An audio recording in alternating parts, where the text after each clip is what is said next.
Alright, anyways, we're at the start of Molten Core. We just got ourselves out of a Zul'Gurub run and hopped into this Molten Core group. It's a soft reserve group. We triple reserved Band of Acuria, and last I checked, no one else was reserving Band of Acuria. That's the item we need. Hang on, I'll go over the gear and the talents right after Gehennas. We joined the group. They were already in Molten Core, so we rushed a little bit to get here. And like we just zoned in like a minute ago, and they had already cleared the trash over here. So yeah, we're blasting this, and hopefully it's good. Whoopsies, that was a low combo point in Venom. That was a mistake.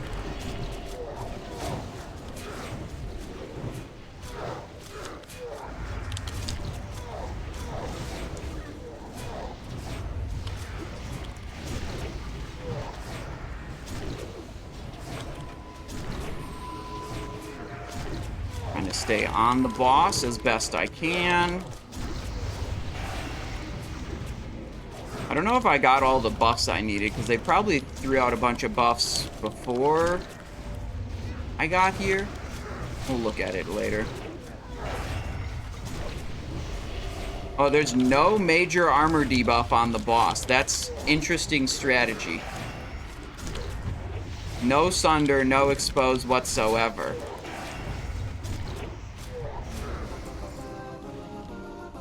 Alright, what's the Gehennas loot? Claw, Flame Waker, Scorched Core. Alright, right. So this is the gear we've got. Full Bloodfang, 6-piece Bloodfang Core Forged. Shadow Mastery Talisman, Bloodfang, Dream Eater, Corehound Tooth. We got Striker's Mark, Hand of Justice, Quick Strike Ring. We're gonna have to equip a little bit more fire resistance when we get to Garr, but because he can dispel our buffies, but other than that, we should be okay. Gotta have 96 fire resistance for Molten Core Heat 2. And then, also, like I was saying, we were a little bit rushed into this. I plugged in my talents really quickly. Because we're playing Cut to the Chase, I shouldn't actually have these points in Improved Slice and Dice. This is how you set up the talents if you want to play Carnage, and I don't really want to play Carnage. I just want to play Cut to the Chase. So we actually plugged those in wrong, but yeah, these 3 points should be there. The rest of the talents are correct. Going down to Seal Fate and Blade Flurry, like that, for our Mutilate build. And you saw we did pretty dang good damage on Gehennas there. Pretty dang good, I would say. Here's Fire Lord. Target the Fire Lord. I know some groups start at Gehennas, but usually if you start at Gehennas, then you go to Lucifron Magmadar afterwards. I wonder if these guys already killed Lucifron and Magmadar. Ask in chat. Did y'all already kill Lucifron and Magmadar?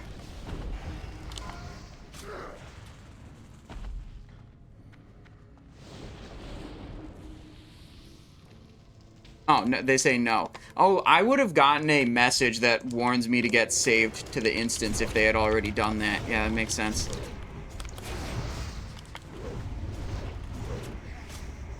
Yeah, I was just confused because they started pulling trash towards Garr as if they had already killed those.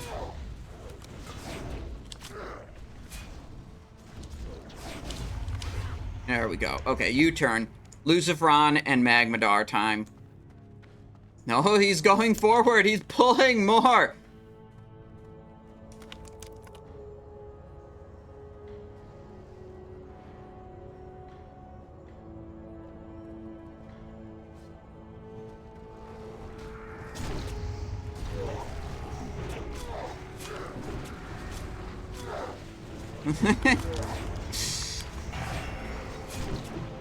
Such is life.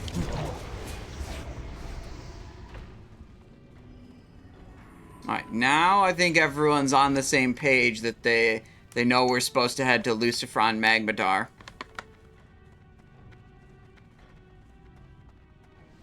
Alright, sweet. Yeah, last week we got really lucky. We got Striker's Mark last week. And the last thing we need out of Molten Core is a Band of Acuria, so I'd be super stoked if we got that. I also asked the raid leader when I joined if we could do Shazzrah on Heat 3. And there's two reasons you do that. The first is Shazzrah on Heat 3 can drop Band of Acuria. But then, you know, all the bosses, like, drop more stuff if you do them on Heat 3. Why would Shazzrah be special? Well, Shazzrah doesn't actually do any fire damage, so you don't actually need the 226 resistance requirement to do a Heat 3 Shazzrah. You can do it with no fire resistance. That's true for Lucifron, and it's true for Shazzrah. Every other boss will do some kind of fire damage to you, which means you do actually have to meet the fire resist requirement to do it properly. Or, well, to not take insane amounts of increased fire damage, basically. So, yeah, Heat 3 Shazzrah is pretty standard in my experience for Molten Core Heat 2 Pugs. You do everything else on Heat 2, then you switch it to Heat 3 for Shazzrah. Shazzrah can drop Band of Acuria when he's on Heat 3. Great, extra chance at Acuria.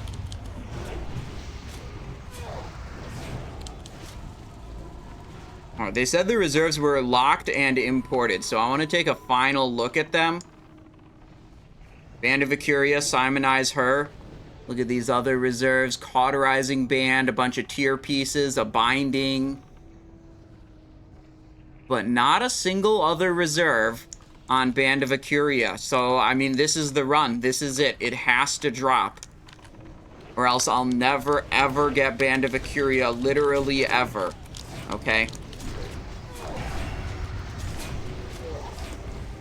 If we don't get it right here, right now, in this run, probably retiring and becoming a Magic the Gathering content creator. You know, I got this sweet commander deck. I haven't played Magic the Gathering in quite a long time, but I decided, you know, last weekend I was like, all right, I'll spend a little bit of money. I'll buy a couple cards, update one of my old commander decks. And I'm planning to go to, like, the local game store this weekend for their Commander Day. See what's happening. My favorite... I had a couple decks, and the one I decided to, like, update and play with is, the commander is called Zuralan of the Claw, which is a lizard guy from Mirage. It's a really old card. He's a 5-mana, 3/4, and you can pay 3 and tap him, and then you search your deck for any dragon creature card, put it into play, it gains haste, exile it at end of turn. And turns out when you can just put any dragon into play for 3 mana, it's pretty good. So then there's a bunch of big, stupid dragons that do big, stupid dragon things, and it's pretty alright.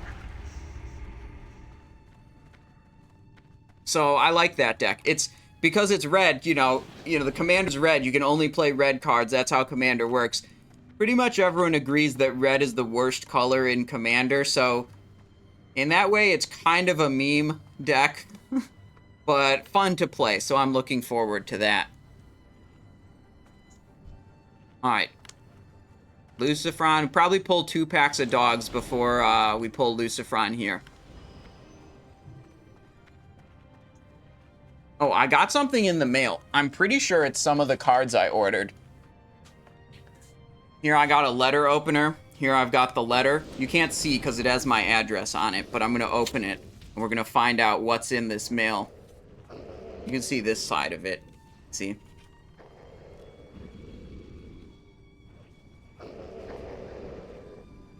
What we got? Some cardboard. What the frick? I'm gonna just tear the whole thing. Okay. Hang on, they're still just doing core hounds. The thank you card. Maybe it's not magic cards? Nope, never mind. It is definitely magic cards. Oh. Brothers War Blast Furnace Hellkite. Look at that. Oh, and wait. It's Blast Furnace Hellkite. I'll show him more later. I think we're about to pull the boss. And Dragon's Horde. Alright, hang on. Someone was asking me in-game, what is the 2% crit on my offhand? It's Elemental Sharpening Stone. 5, 4, 3, 2, 1. Oh my god, we're pulling pretty far.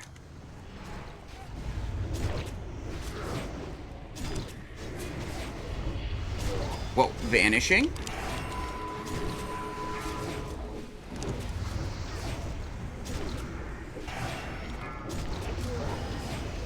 Where's the purification potion? There it is.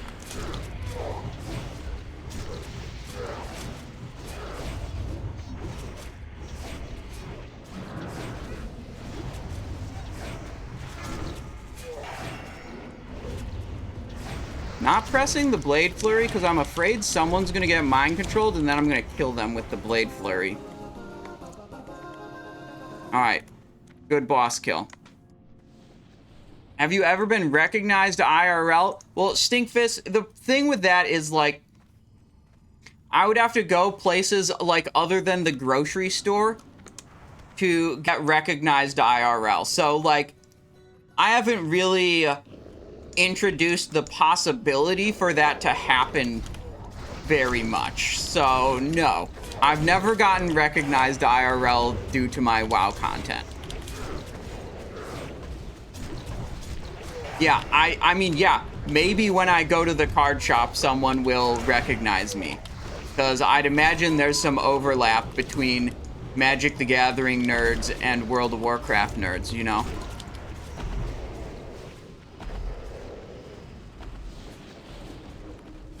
Yeah, Blast Furnace Hellkite. The Dragon's Horde thing I got is kind of dumb. It's whatever. But Blast Furnace Hellkite is pretty fucking sick.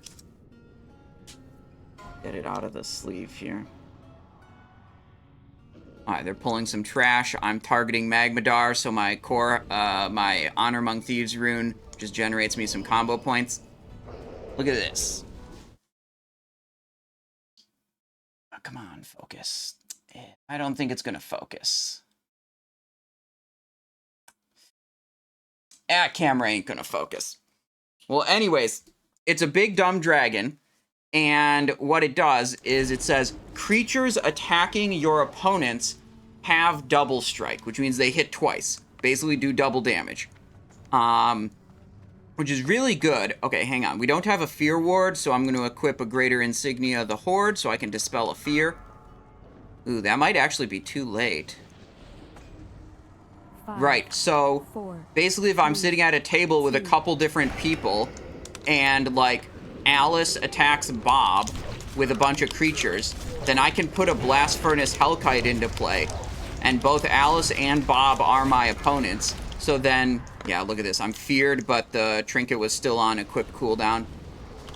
So, right, both Alice and Bob are my opponents. So if I put a Blast Furnace Hellkite into play, then Alice's creatures that are attacking Bob gain double strike. So I don't even have to really, like, invest my own creatures in an attack. I can just opportunistically put this thing into play and make someone else's attack way more potent. So I think that would be fun.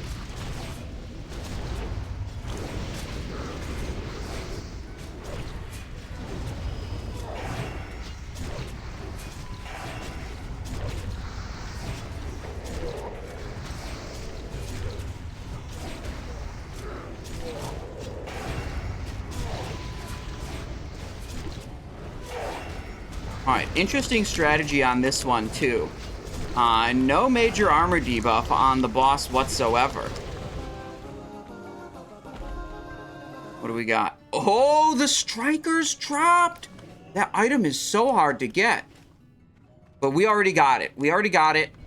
Got it on 2 out of 3 of my rogues. The one rogue that doesn't have it is the tank rogue, so it's like, do we really need it on that character? Not so much. But Striker's Mark, big.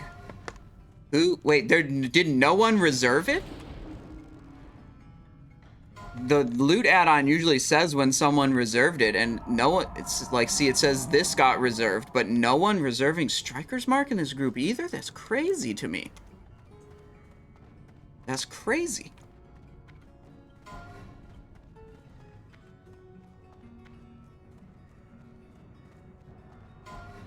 Mage core leather gloves, we already got them.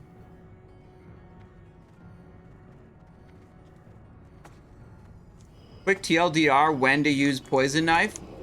pretty much as often as you can. Well, I mean, you want to cast it a lot, but if you've got, like, any other button to press, it's a low priority button. So, like, if you can press a Mutilate, you do the Mutilate instead. If you can press an Envenom, you do the Envenom instead.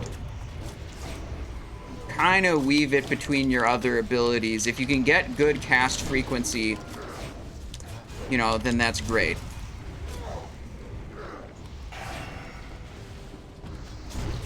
Oh, this other rogue Skyrunner getting that Striker's mark.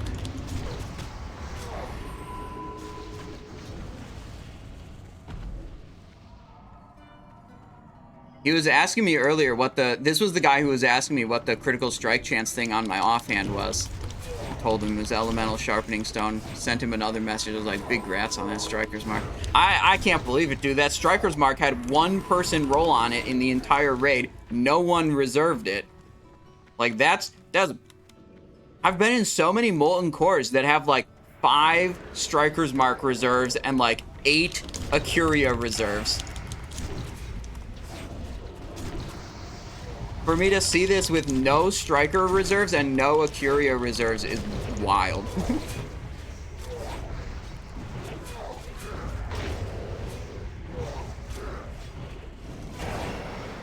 Alright, dog over here.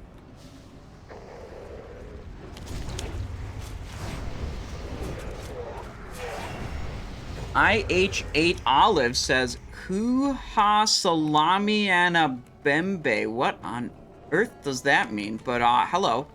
Glad you're liking the streams. 3-stream watch streak. Let's go. Still complaining about armor debuffs? No, I'm just saying it's an interesting strategy to not use armor debuffs. Okay. You know, like, is not, like, I wouldn't normally, like, think of, doing that strategy. I'm curious what, like, the upside is.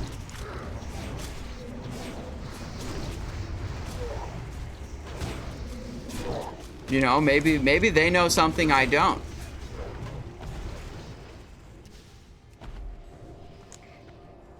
Alright, it's Garr time, which means we need to put on a little bit of extra resistance.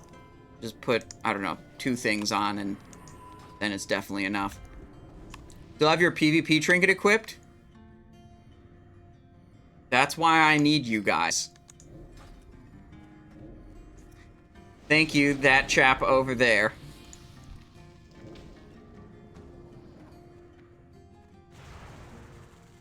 This was the same group that asked for a 99 parser. Yeah, ain't no one 99 parsing without a major armor debuff on the boss.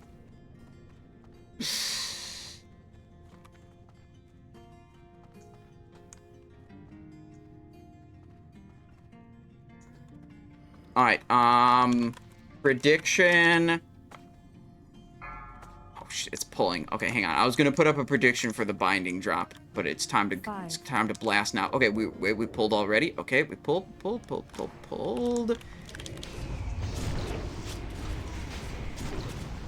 gonna try to be in front of the boss with my back to the wall, so I don't get screwed over by these stupid knockbacks. Just right here. Excellent. That's what I want.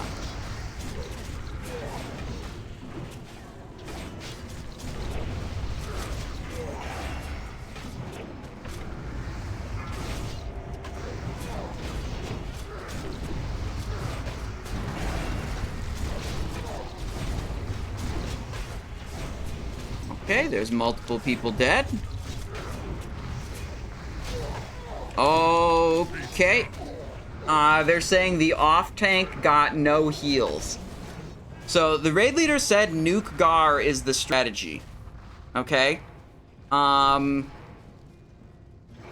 then they didn't get very many heals, I guess? Supposedly? Let's look at the death report. Life Bloom, renew Life Bloom, renew Life Bloom, Chronomantic Healing, 4.7 seconds before death, Holy Strength.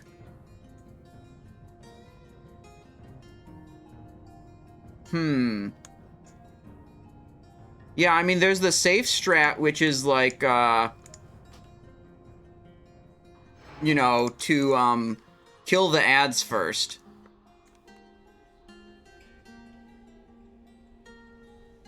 But we did not do that. Okay, never mind. We're getting rezzed.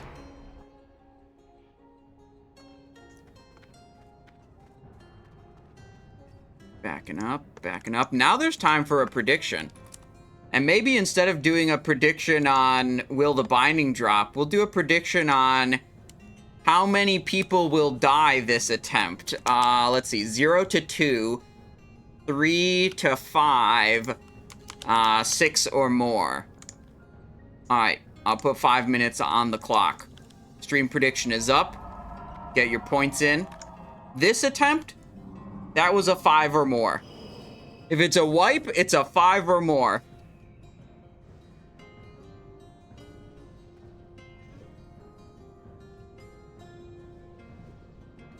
Man, I gotta say, back when I used to play Magic a lot, I never got Magic cards delivered in, like, such a nice looking card.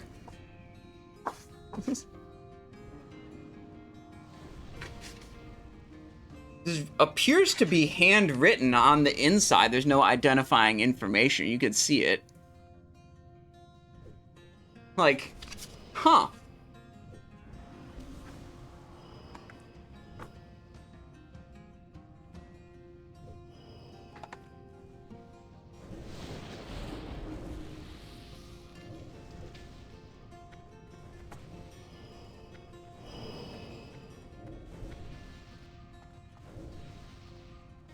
Usually it's like a white envelope that arrives kind of beat up, and the cards are in like a plastic top loader, so they're safe.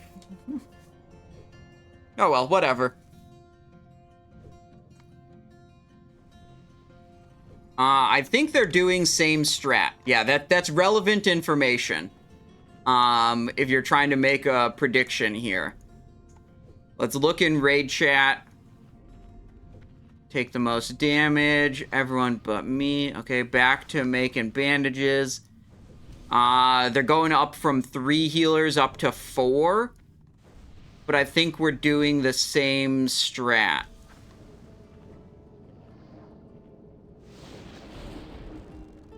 Wait, now they say maybe just grandma strat it? Raid leader says, nah, burn strat. The boys are cranking. Okay, yeah, it sounds like we're committing to the burn strategy.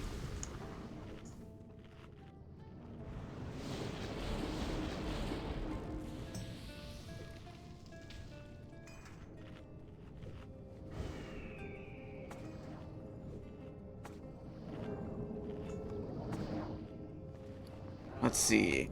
Anything else we should invest here? We could do, Flask of the Titans. Yeah, that'd be good. We'll Flask of the Titans. That's a huge buff to our survivability, that Flask of the Titans. It may be a little pricey, but, like, it's so worth it. Most of these buffs are probably going to get dispelled. Garr dispels my magic buffs. That's what he does. Okay, round 2. Closing the prediction. In 3, 2, 1. Prediction closed. Alright, how many people die in this time? Okay, we're positioned nicely.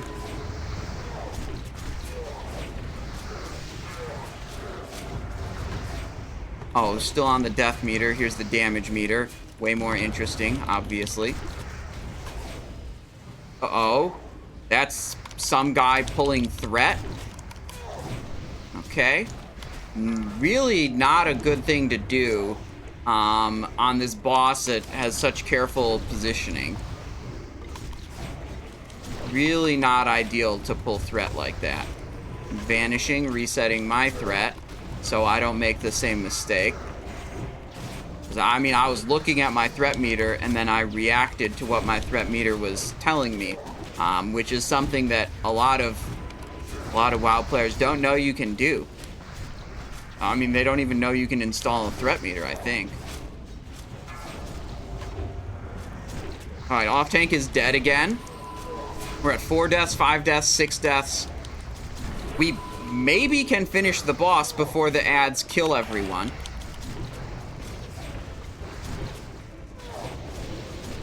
I should have saved that evasion for later. Nope.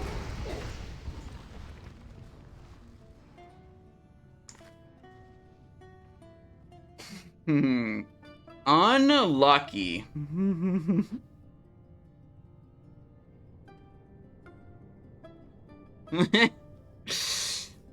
What's a threat meter?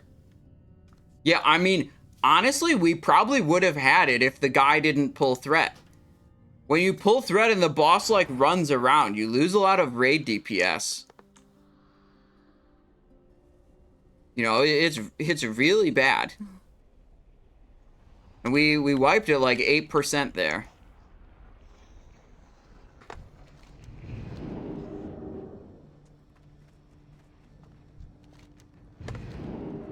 Guess the binding didn't drop? Nope. Okay, so that was a 6 or more death attempt. Prediction, start prediction. How many people will die this attempt? Okay, new predictions up. 5 minutes on the clock. Paid out the last one. We'll see if we change strategy. You know, I don't know yet. You know, one person did suggest, like, maybe we should grandma strategy it. Easy strat, safe strat, or whatever. We'll see what the raid leader's take is. The raid leader's in the dark red. You know. Go here. Do this.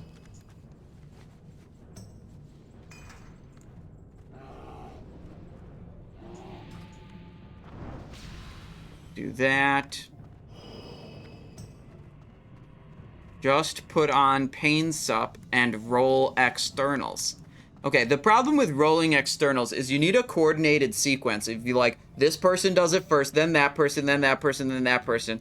And I feel like that's a little bit more than is fair to expect from your average pug group. Like a highly coordinated sequence of externals, you know, overlapping them properly.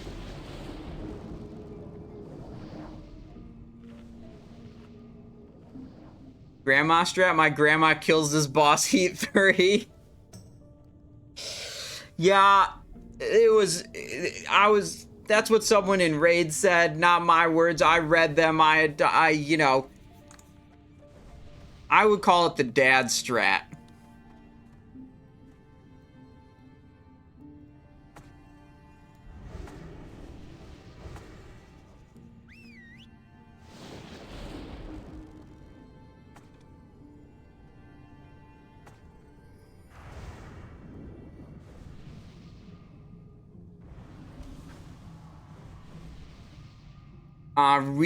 Okay.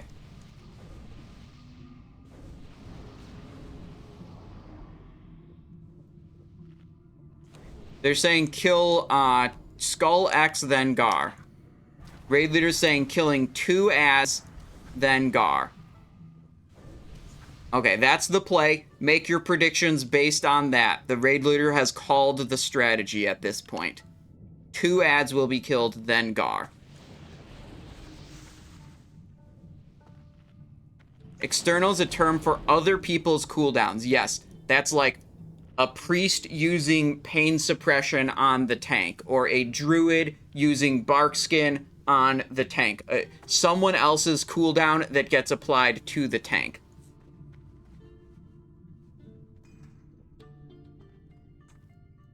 So, like, shield wall would not be an external, because that's the warrior doing that for themselves, or whatever. Evasion wouldn't be an external, because that's the rogue doing it for themselves.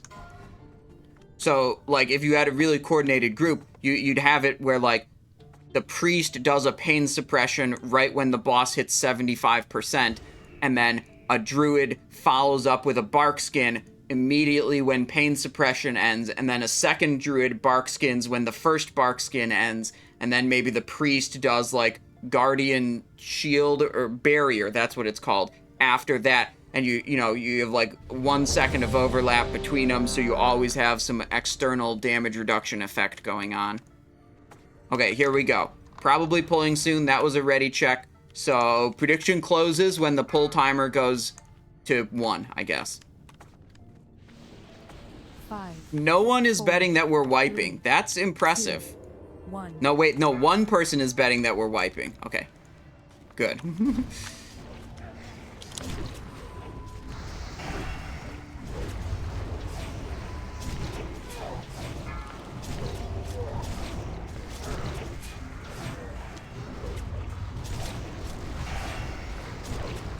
I mean, you can always have it where, like, one person just continues zugging the boss and then the ads enrage way earlier than expected. Like, you know, there's a lot of things that can still go wrong here.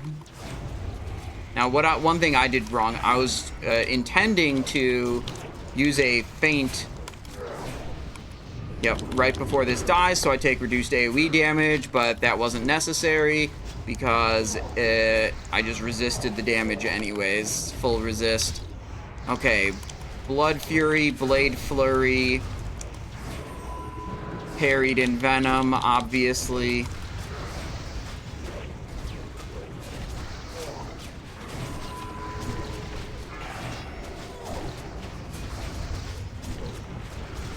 Ads are enraged now. Thistle Tea used.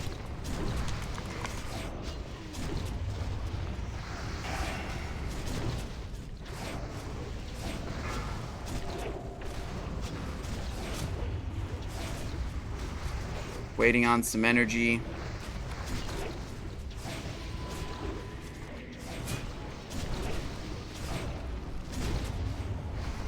Okay, I'm gonna vanish, reset my threat. With double evasion, or double envenom dodges in a row. Unlucky.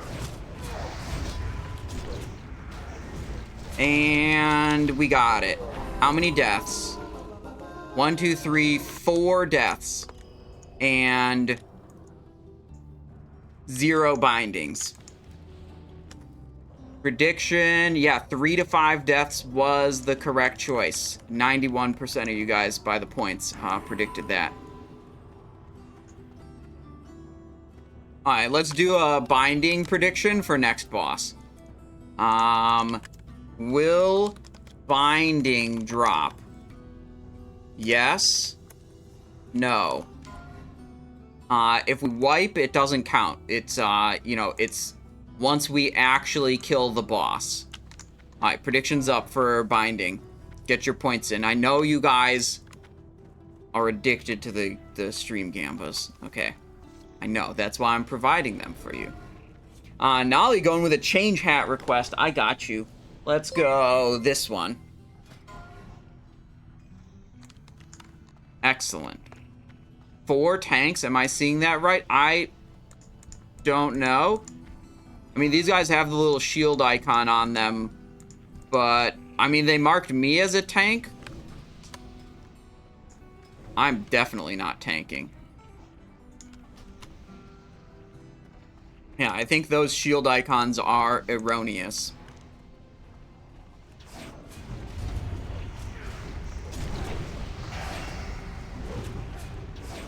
Uh-oh, threat. I don't have Vanish available. Okay, chillin'. Yeah, I'll just hit this thing. Tank got that thing back. I stopped attacking it as soon as I saw I had threat. If you guys aren't believers, leave... Well, I mean, the one where we really need the believing energy is for Band of Akuria on Shazzrah, right after Baron Geddon. Okay? It's going to be Baron Geddon, then look at that blue boy right there. He's going to drop Akuria. And if he doesn't drop Akuria, but he is going to drop Akuria, then, like, if he doesn't, then we'll get it off of Ragnaros instead. We actually have 2 chances to see this Akuria drop.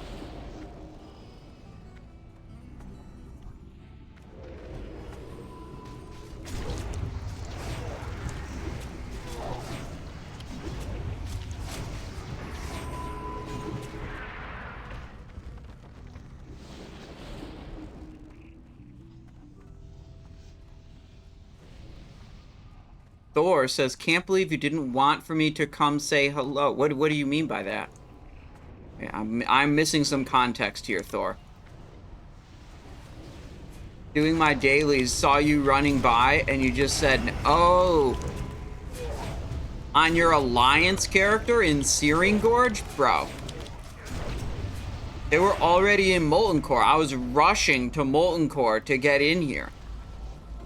I was too focused on this Molten Core where no one else is reserving Band of Acuria. Okay? Oh, I'm stunned. Still stunned. If you want to, like, try hard Molten Core, popping FAPs on these trash packs is really good. Oh, we're stunned again. Yeah, like, especially on tanks, it is very good to just have free action potions available to use, making you immune to stun for 30 seconds so you can, like, actually pick up the trash mobs.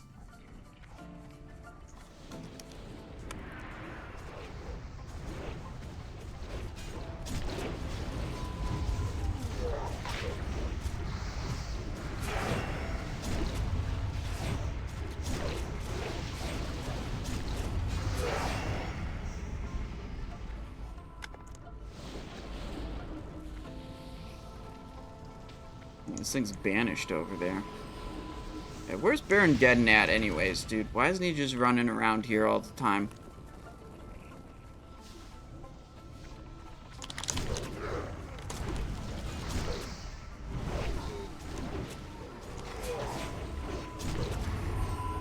There he is.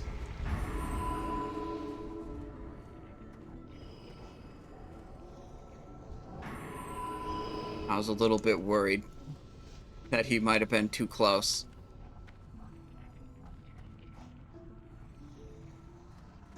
Alright, pulling a little bit more trash mobs. Okay, okay, okay.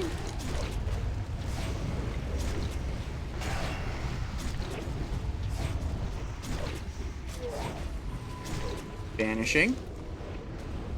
I shouldn't have gone that hard on the trash mobs, so now I probably don't have Vanish for the boss. I think we're pulling the boss in less than 5. Actually, we had 2 deaths on trash, so that means we probably have to take a little bit of time to res them and rebuff them.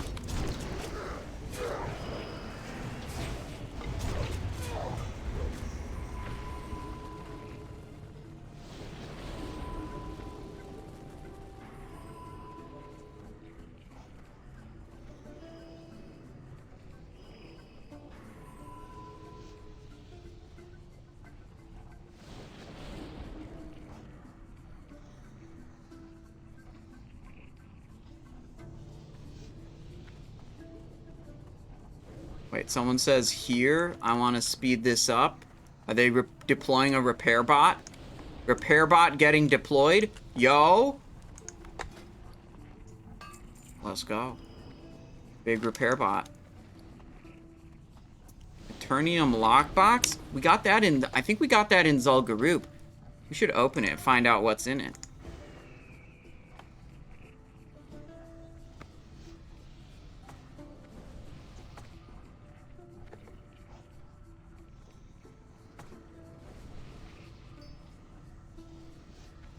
Yeah, I'm pretty sure that's terrible. If it was cloth, I might say it's big for, like, shadow resistance for Twin Emperors, but I'm pretty sure there's, like, crafted shadow resist stuff that's better. They're leather, though, Thor. Warlock can't use them.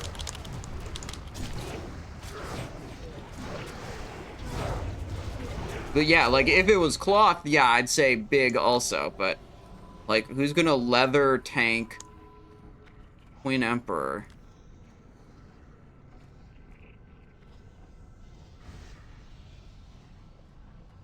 Alright, they're pulling all this trash because they're trying to kill Baron Geddon in this room. Instead of kiting him all the way back to Gar's room. Oh god. He's coming round. Back to the deaths meter. Here's the damage meter. Ooh. that was a little bit close. Yeah, Stygian legs are the crafted ones. That's right.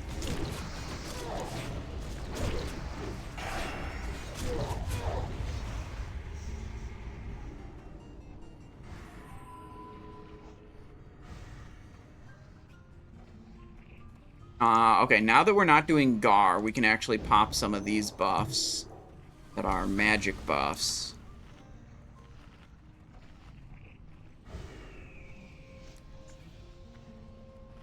Oh, wait, I thought we were doing boss next. I guess we're doing a little bit more trash.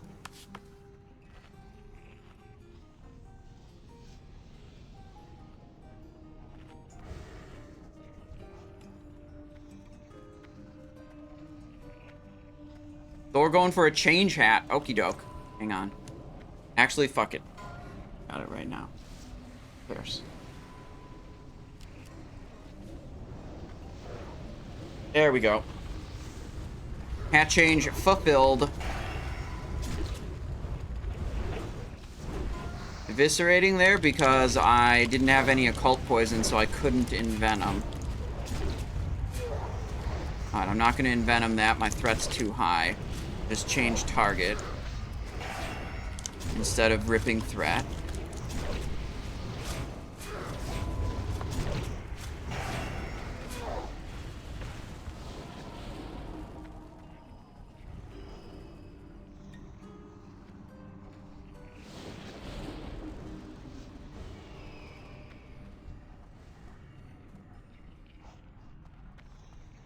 Either of these deal damage? No. Should I be in position to distract Baron Geddon? It's coming.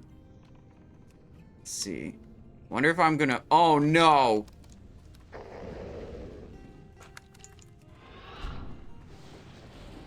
Okay. Whew. I thought I was gonna be stunned there, and then the boss was gonna patrol into me.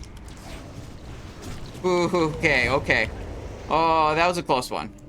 I was trying to be in position to hit that distract. That's what I was trying to do.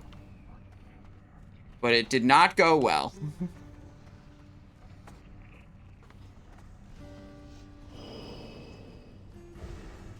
Alright, we're just gonna stay back here. Not try to do any fancy shit like that again.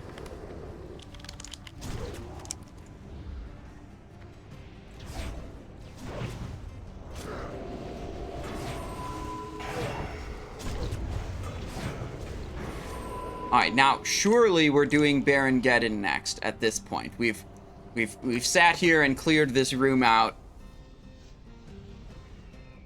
like crazy. I mean, oh, we still have Nightslayer pants. That was from Garr. Go back to Bloodfang and go back to Quick Strike Ring.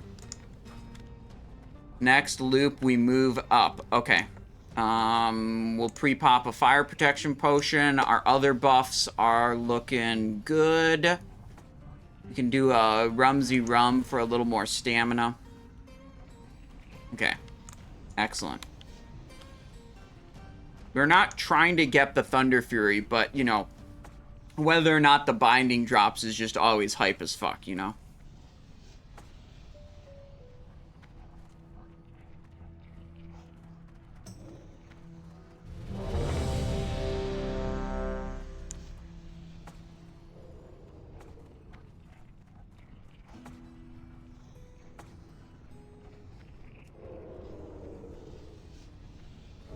Don't bomb the raid, says the raid leader. Well, we'll see about that.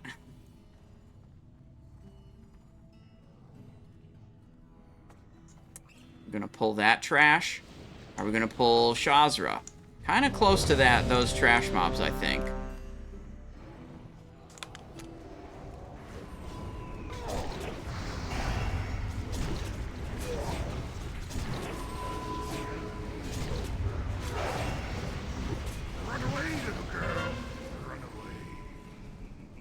Who's the tank? K-Drew. Where is K-Drew? He's all the way over there. Okay. We want to go... When we do these Infernos, we want to go the same direction as the tank. When we, run out. So now I have him in my sights. I will follow him from here on out. Run away, little girl. Okay, living bomb. And just go over here.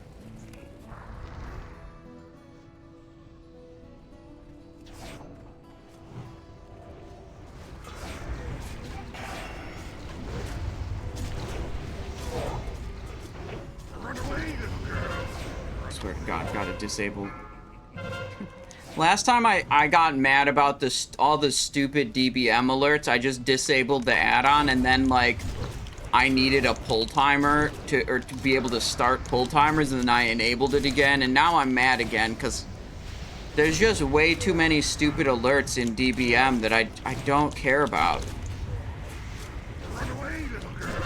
Yeah, like, why is the add-on so obnoxious?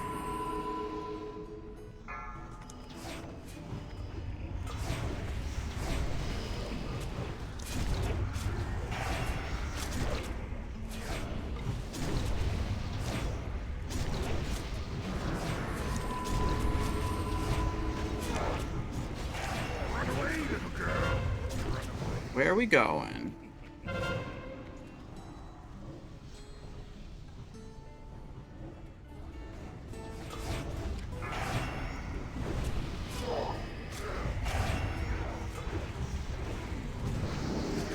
Faint active in case that bomb hit me. Run away, little girl. Run away. Okay. Not 100% sure what, like, you know, what's going on here totally. Oh, this is the part where we all die. Because we don't have enough DPS alive to beat the enrage effect. And we're dead.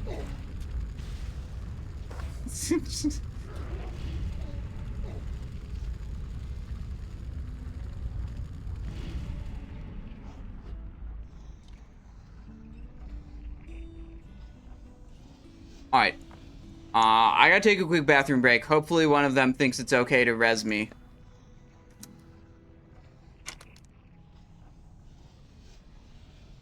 I got a bathroom break, then we'll be back, then we'll strategize about how to beat Baron Geddon. See if that's even a possibility.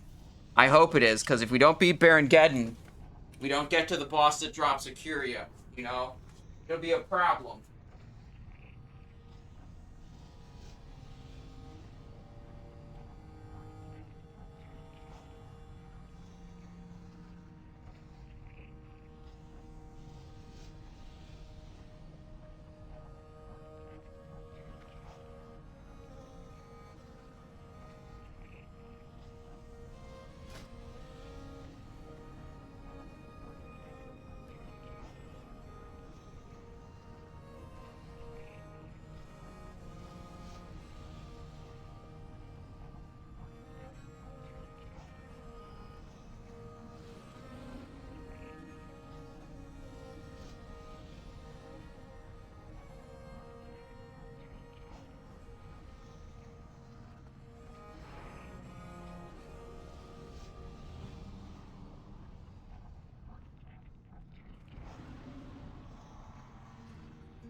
Okay, back.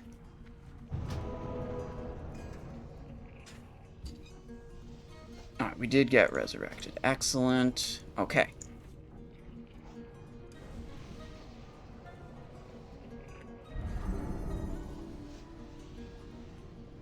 Okay. Okie doke. You can disable as many of those obnoxious alerts as you want. Yeah, but it actually saves it per character. And I just haven't gone through on every individual character I have.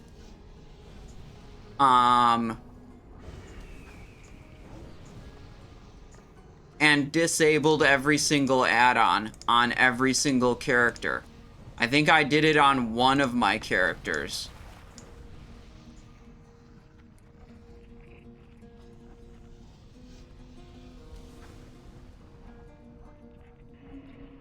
Timer for Wrath of Ragnaros.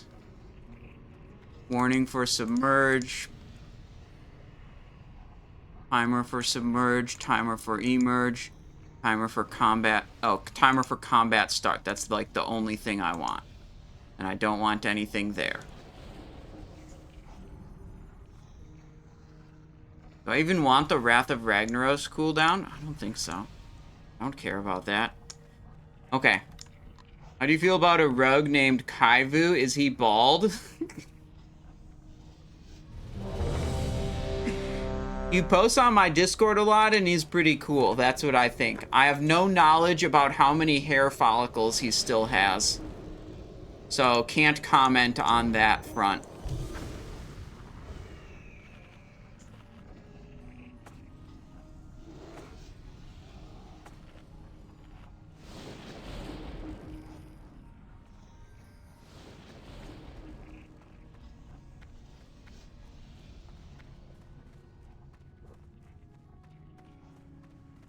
Alright, Baron Geddon, round 2. Let's see how it goes this time.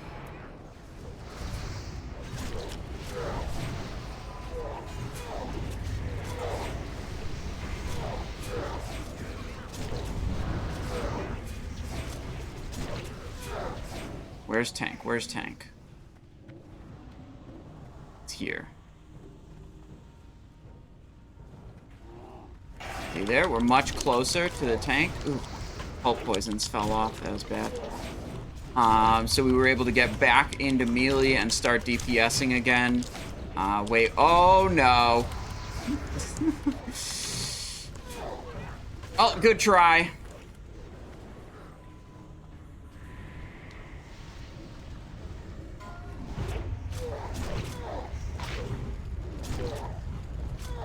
I think we had, I think it was Warlock Tank who got the bomb and just, like, strayed to the side. It's not ideal. Okay.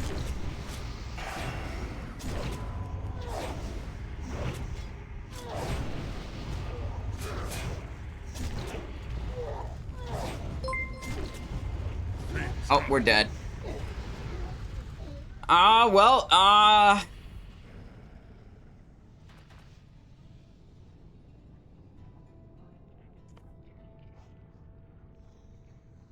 God damn it. Birdman says he needs repair. We had a repair bot deployed like 15 minutes ago.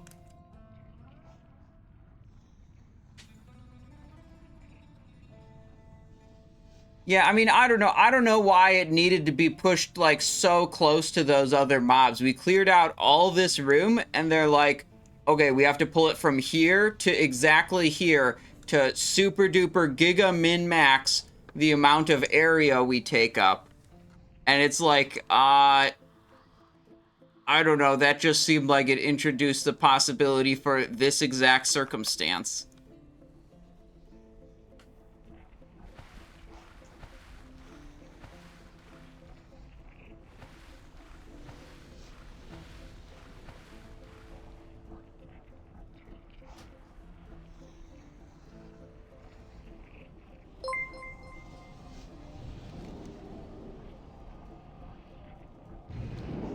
I'm just really hoping and praying that this group doesn't disband. That's a bad sign. I think that's Birdman's portal who went to repair, perhaps? Oh, yay. That's a bad sign.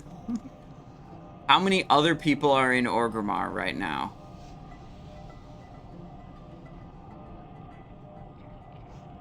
Okay, only the one guy who didn't repair when the repair bot went down, went out to Orgrimmar.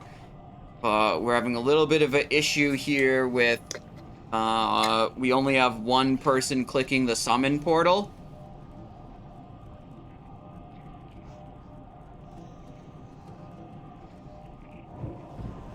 God damn it.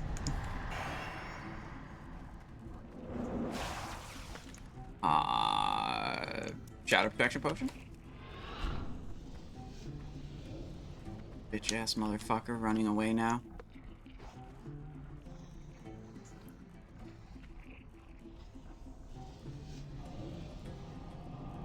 Okay.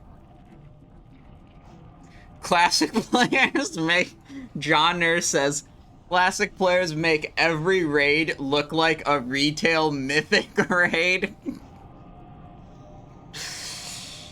The Baron Geddon strategy, dude. If you don't do it exactly right, the margins are this thin on the most optimal Baron Geddon strategy. I mean, if you don't min-max that, you know, raid real estate area with the... You're gonna get overrun because the lava's gonna go on the ground. You're gonna run out of space if you don't do it at the absolute maximum efficiency. Hello.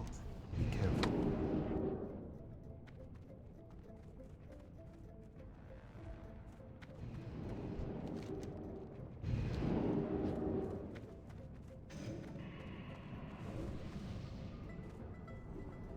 If only we had 20 years of videos of Baron kills to learn from.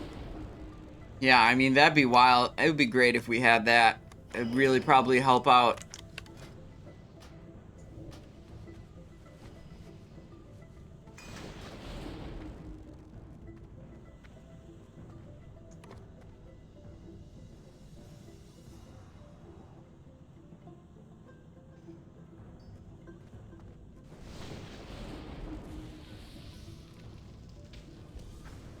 Wait, Skyrunner says, I need to ask my toxic question. Oh god, what is this gonna be?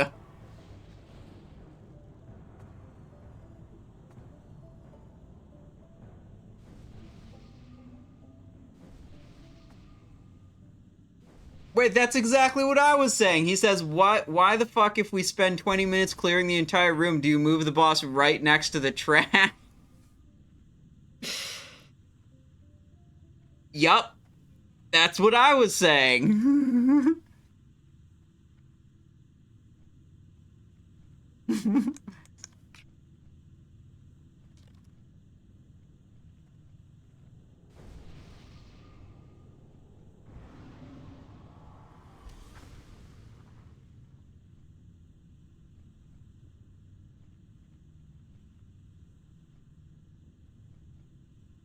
Wait, Joe Brogan? Wait, Joe Brogan was in our...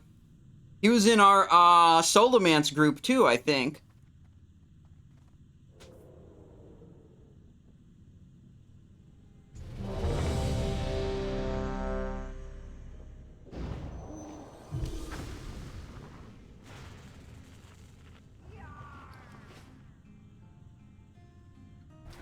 Alright, good thing that I put 30 minutes on the prediction for, Baron Geddon binding, because you can still put your points on the prediction now, and we'll do our third try on the boss.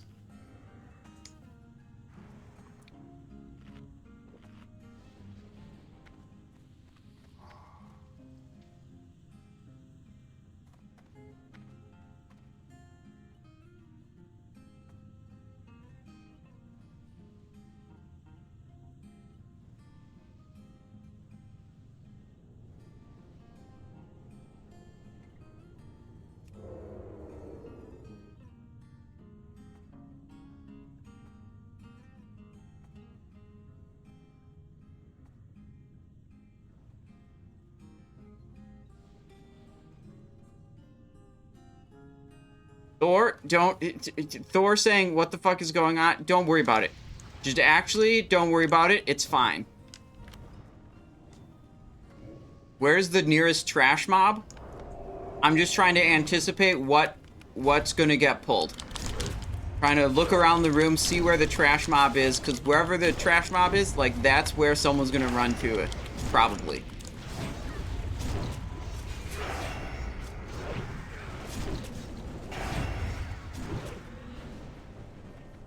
Okay, we go around like this.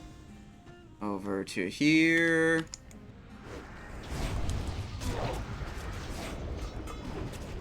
Not quite off of his lava patch.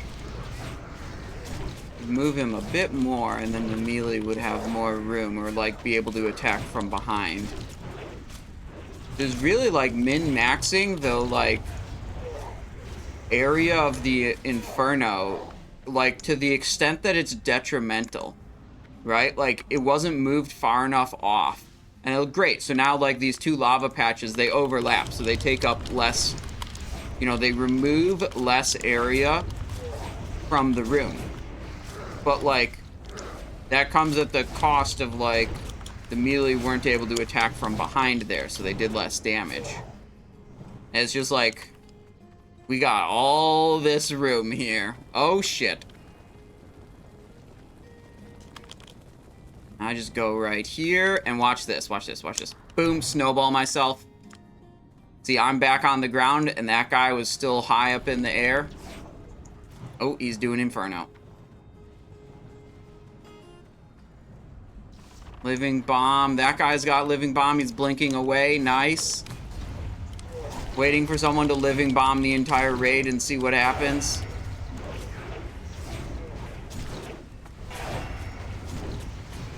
Well, it's me again. So, I guess I just run over fucking here, I guess. Snowball myself. There we go.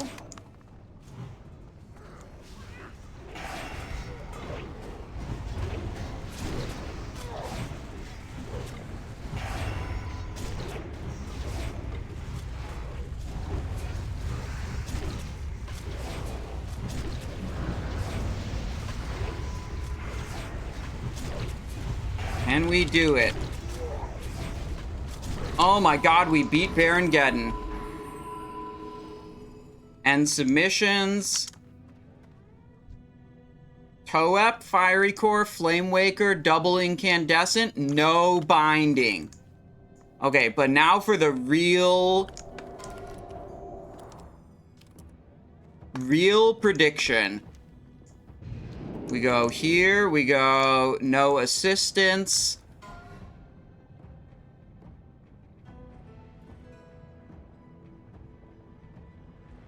Then we go prediction, start prediction. Will a Curia drop, yes or no? Whenever you change the heat levels, it disables the teleporter for a while. Very annoying. Alright. Shazzrah time now. Arcane Protection Potion. Put the potions on the bar.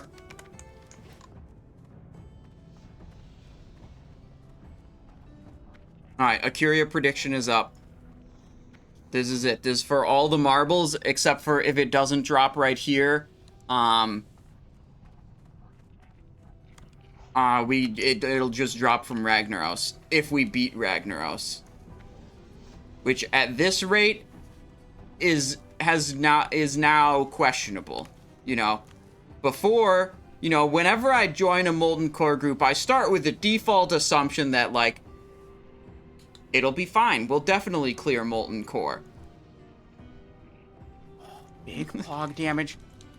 But then sometimes I change that and I, you know, adopt a little bit of skepticism that maybe we won't.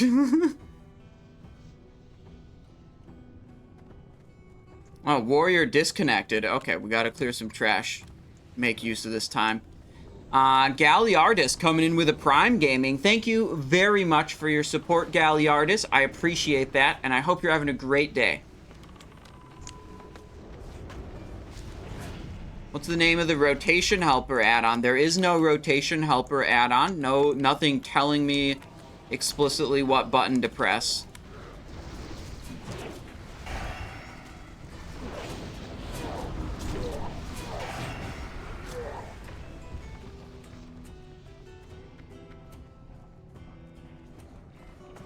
Wait, the Warrior disconnected after his... Wait, was he the reserve on the binding? I remember there was one reserve on binding. I would 100% believe it if he just, you know, Alt F4'd after the boss died that dropped his binding. Let's review the soft reserves. Yup.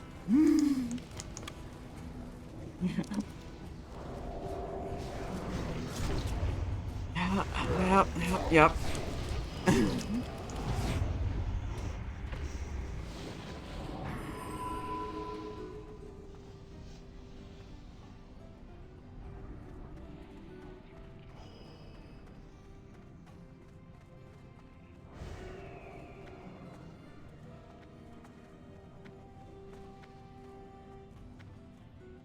Is that Warrior the main tank?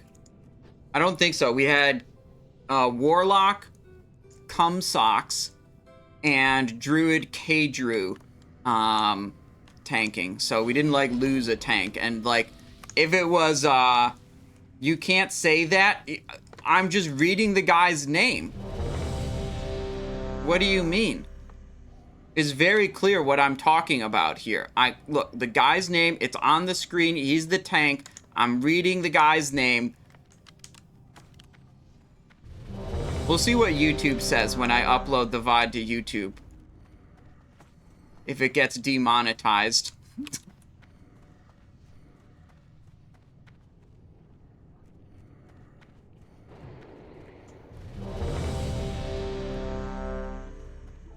Saying the ready check is bugging out. Dispel meter? Oh, we'll see dispel meter after we wipe.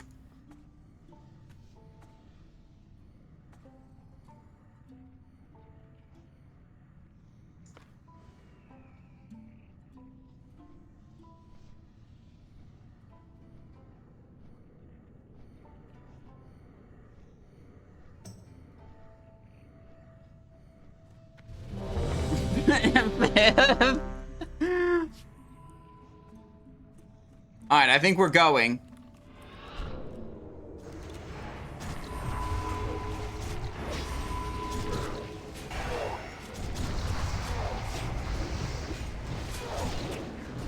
I'll close that Acuria prediction when we kill the boss. So you got, you know, a couple more seconds to put, well, I mean, however long this takes to get points in on that prediction.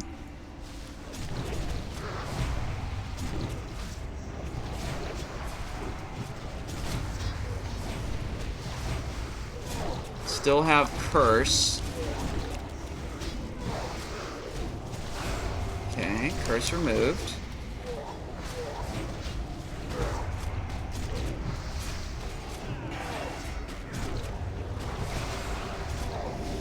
Teleport.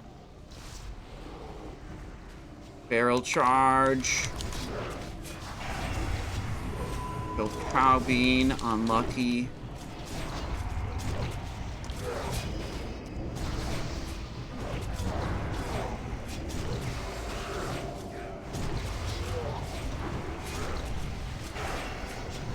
Doing big damn.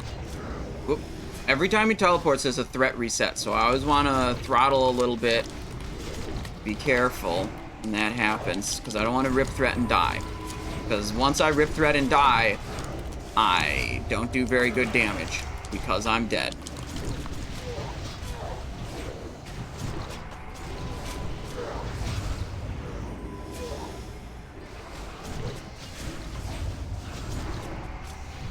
Oh, whoops, I snowballed myself. I meant to press my Arcane Protection Potion. My health dipped low, and I had the Curse. That's a big danger time. So I hit the potion to give the healers a little extra window to help recover my health again. Okay, now I have nothing, and I'm running out. I have to wait till I get healed and or thing removed. Now we can go back in. It's a teleport threat reset. Where are we going with this? We're going this way. Okay. This feels like the kind of kill that gets you loot that you don't deserve, you know? It's always the most scuffed attempts that get the best loot. It's just the way the game works. Alright, prediction and submission. Okay, wait, I thought he was dead already. I tabbed out to just a moment too early.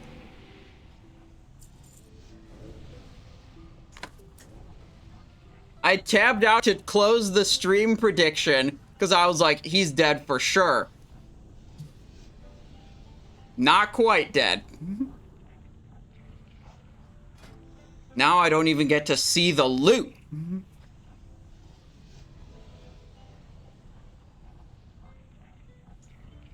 What is it? Oh my god. Heavy Dark Iron, Salamander Scale.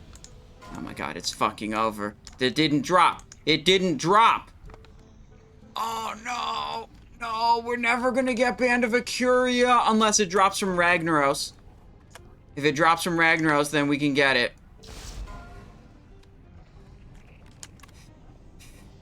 Will Acuria drop? No. Unlucky. Okay.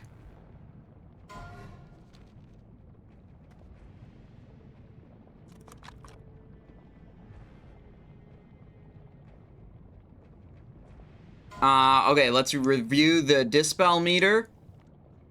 I Love Hose has 53 Dispels. Venus. Why are there so many names in this raid that are sus? Venus on 35 Dispels. Ice Fox on 22, Birdman on 21. There's 2 mages, there's 1, 2, 3, 4, 5 druids. One of the druids is feral, so he, like, shouldn't even be expected to be dispelling. Or decursing, I mean. But this guy seems like maybe he should have been doing more decurses. Alright, let's review the damage meter.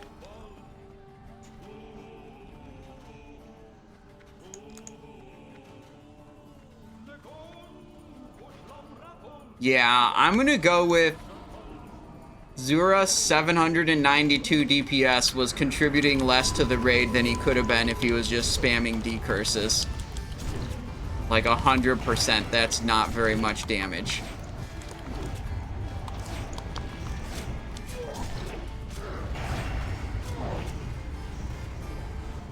Actually, it's pretty much, I mean, whatever. We're not going to dwell on that. We could just move on. I think I'm not sure if Zurus was even the, like, worst offender. And you know what? We're not going to worry about it. Let the man pump. I'm only interested in him pumping some decurses, okay?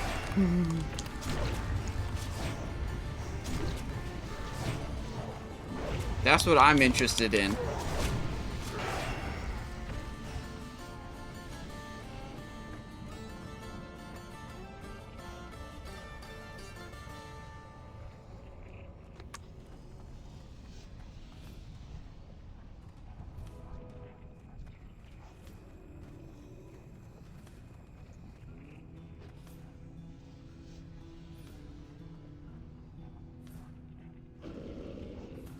Uh-oh, pulled the dog. 2 people, 1 person's still dead.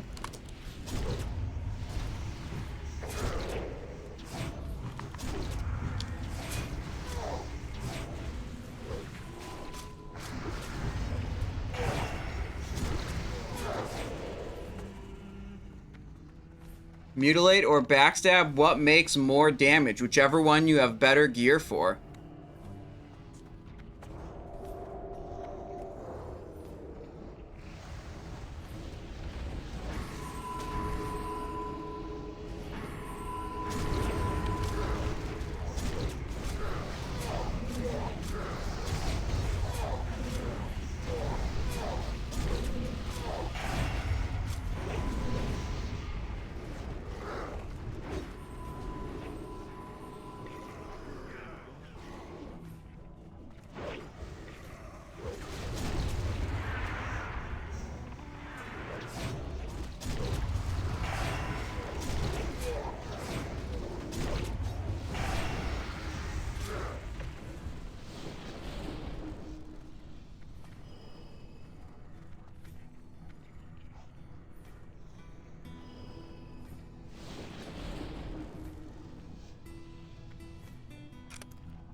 We replaced the warrior who left after their binding didn't drop.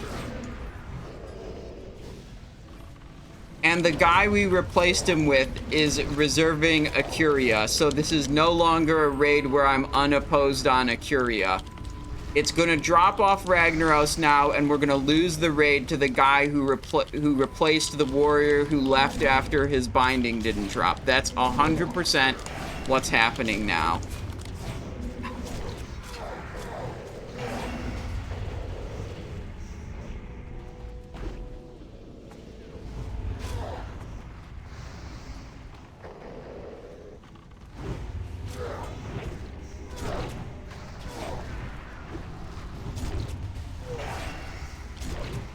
Just finished with 19 people.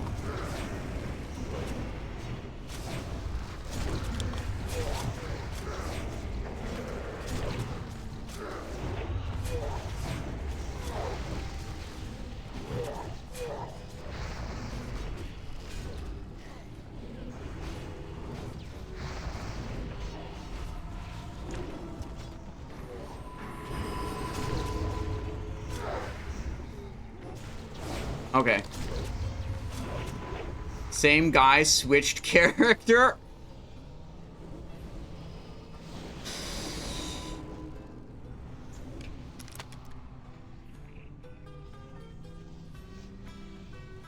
The warrior is offline. I think. How was the warrior's name spelled? Jack. Yeah, okay.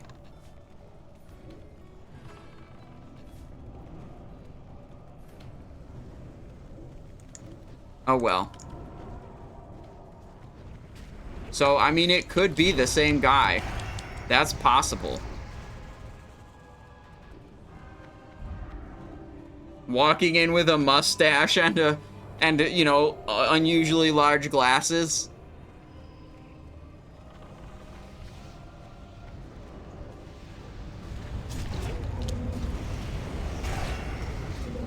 Oh, the tank's health was getting really low there.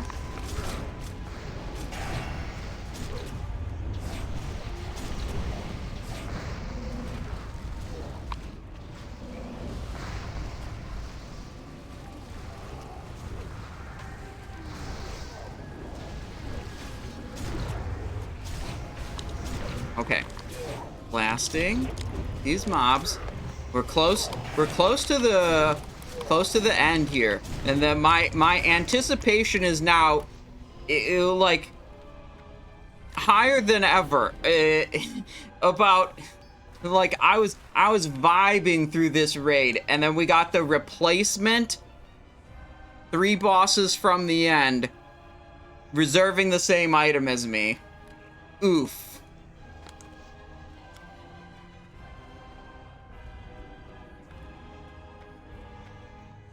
Honestly, I have a lot of fun doing pug raids, and you never know what's gonna happen.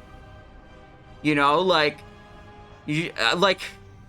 when you do guild scheduled raids, it's nice because it's consistent and it's good, but like also it can get kind of monotonous and predictable. It's way more hilarious when you just join raids where you got no idea what's about to happen.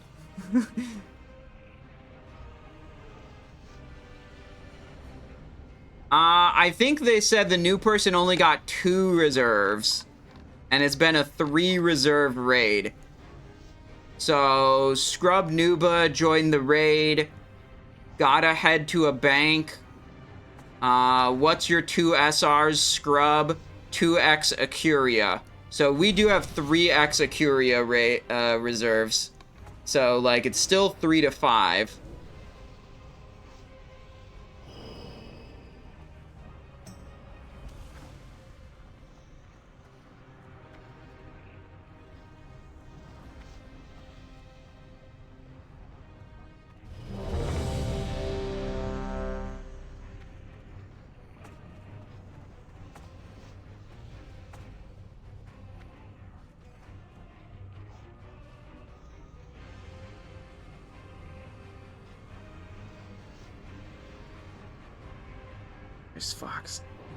Why is Fox trying to give me a fucking aneurysm? 5, 4, 3, 2, 1. Wait, I need to chill. Chill, chill, chill. Don't blast too much threat here. Interrupt.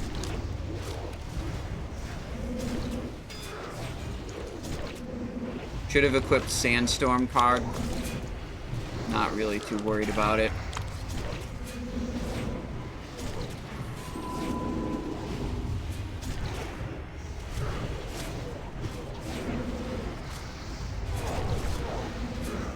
Nope, knocked back.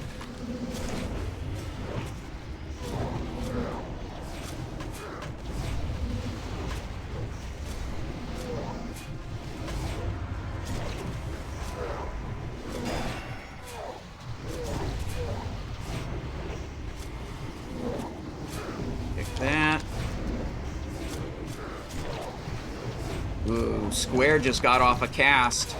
Whoever's assigned to Square should be loot banned and lose their Curia reserve. I don't know who it was. The guy who has a Curia reserve isn't even in the raid right now. So it was definitely not assigned to him.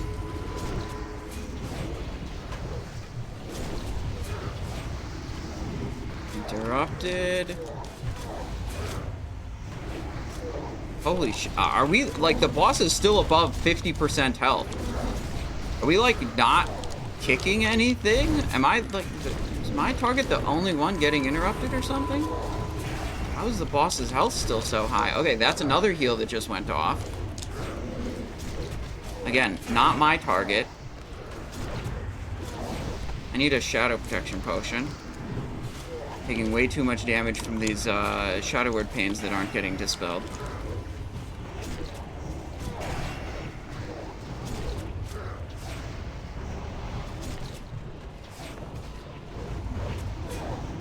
Pick that. Oh god, I'm gonna die. Backing out. Oh, I'm dead. Oh, that's because the tank's dead. Okay. Simon Eyes kicked the wrong mark? What? No, they said Simon X. Simon X. Moon, square, triangle. Just be old and press your kicks. Sky, you got X. Actually, Simon, backup. Okay, I was just a backup on X. Square, triangle. Yeah.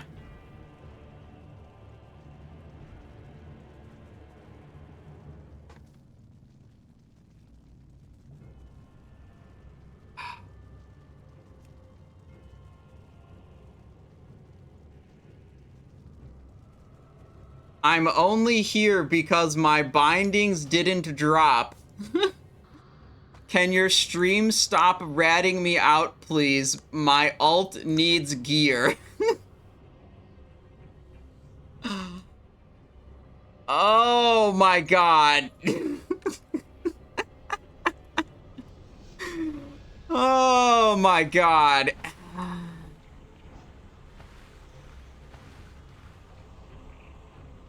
Oh my god. I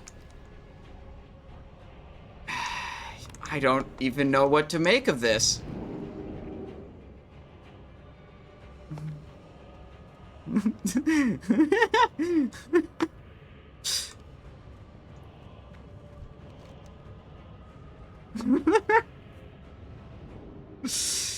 Oh, yeah. Okay.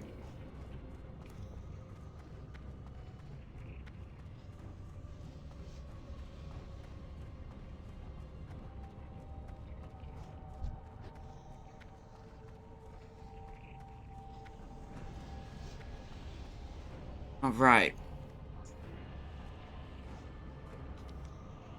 Right. I was gonna check the interrupts meter. Let's just report this to raid chat. I have at this point, lost, the patience to try to remain being, like, totally not toxic. Yeah, okay. Send to raid chat.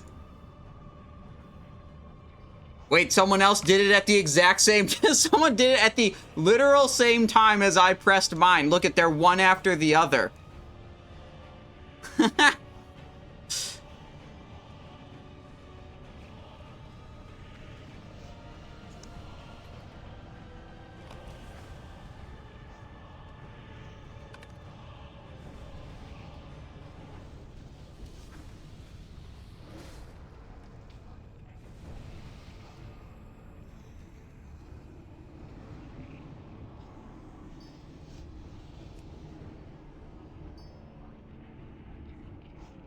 Man. How do I get people on YouTube to know that the Molten Core runs are actually hilarious to watch?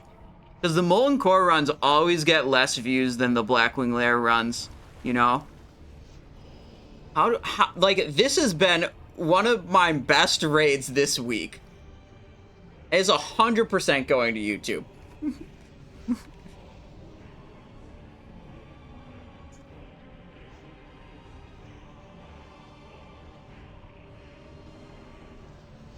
Guy quits mid-raid because binding joins on alt. Swaps character. Oh, what's going on up there?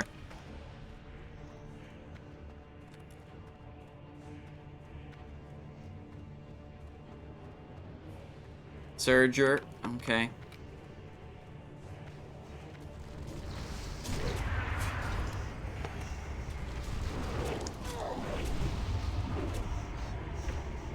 Wait, are we giving up on Sulfuron?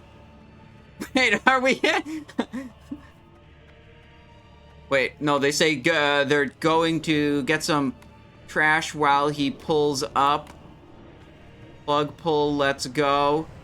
Oh, plug pull.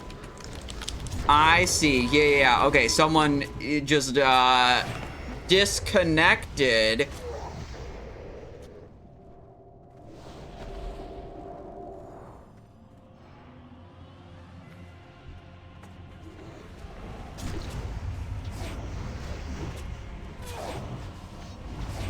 Man, whenever someone says plug pull, it reminds me of this really old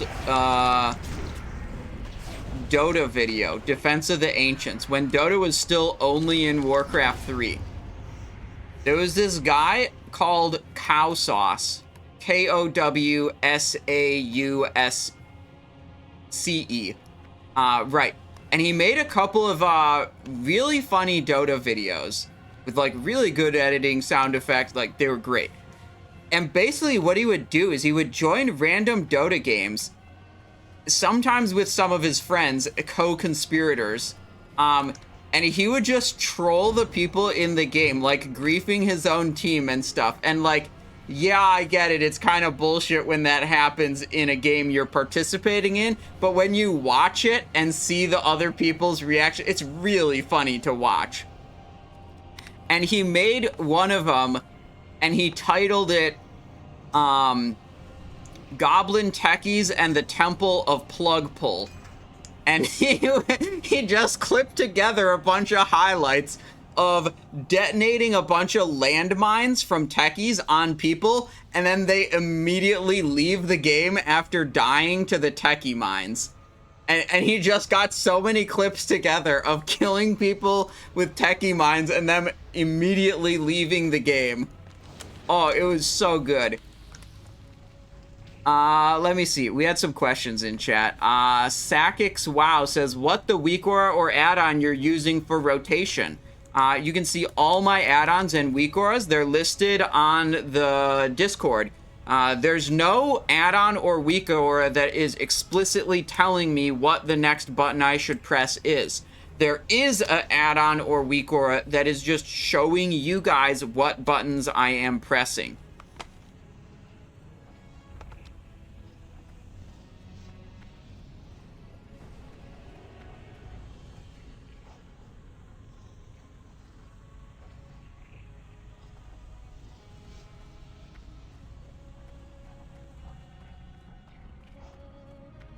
My favorite, I was a big Simonize Me Socks, what?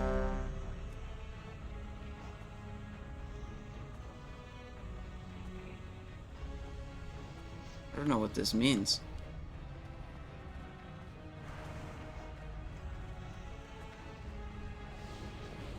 Wait, they don't have...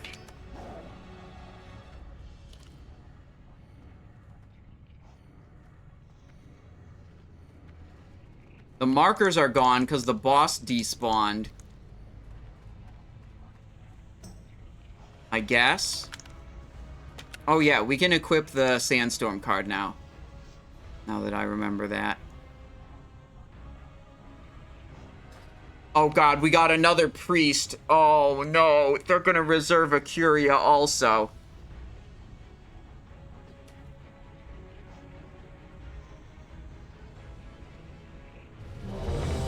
Got another person in the raid. He's gonna reserve a Curia.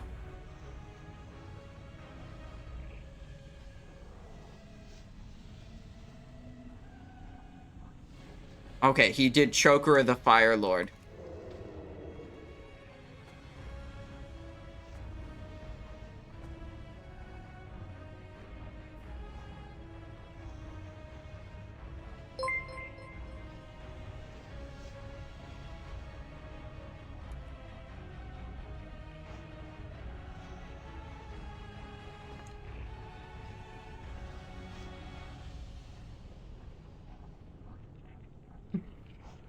Can we just finish the raid? Obviously not.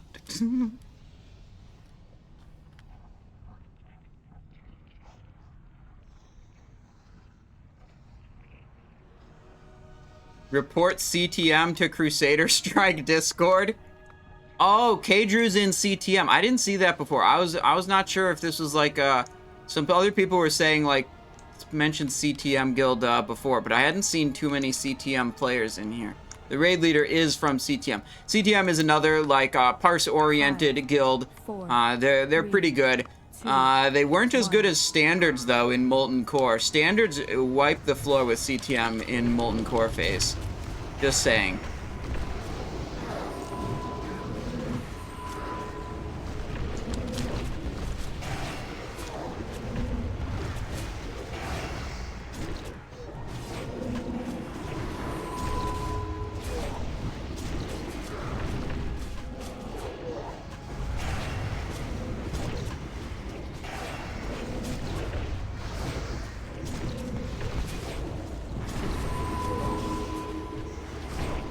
Banishing the threat away. Blade Flurry, Blood Fury.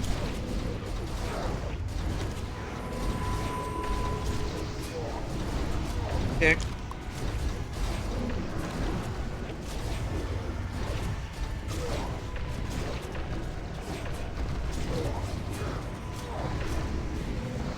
Ooh, I was too slow. Warrior got that one.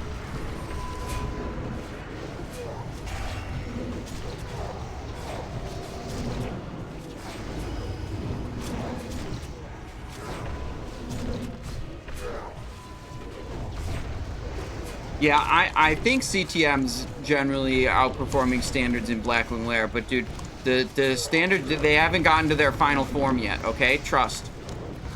Okay?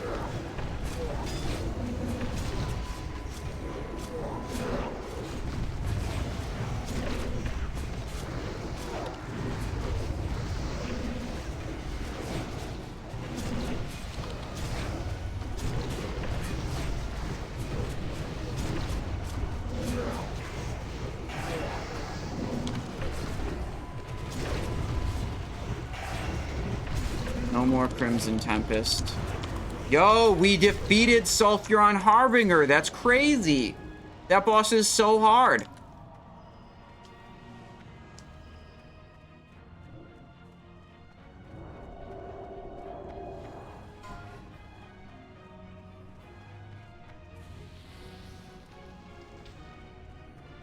Nice.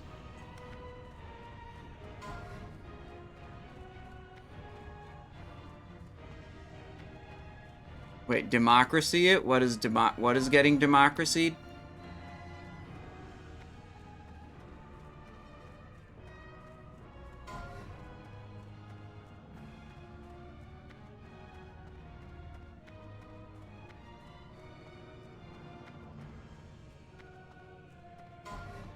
A curia for democracy. Yeah, I mean, I don't know. Do you need the replacements to complete the raid? You know, they definitely weren't here the full time. They're already only getting 2 soft reserves compared to everyone else's 3. So, like, I don't know what the fair call is. But, like, if you bring someone to a raid, like, you gotta let them get loot.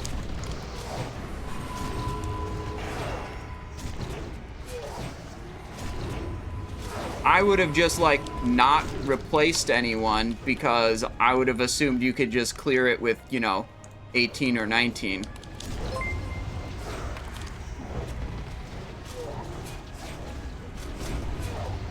Emilio, hello, welcome back.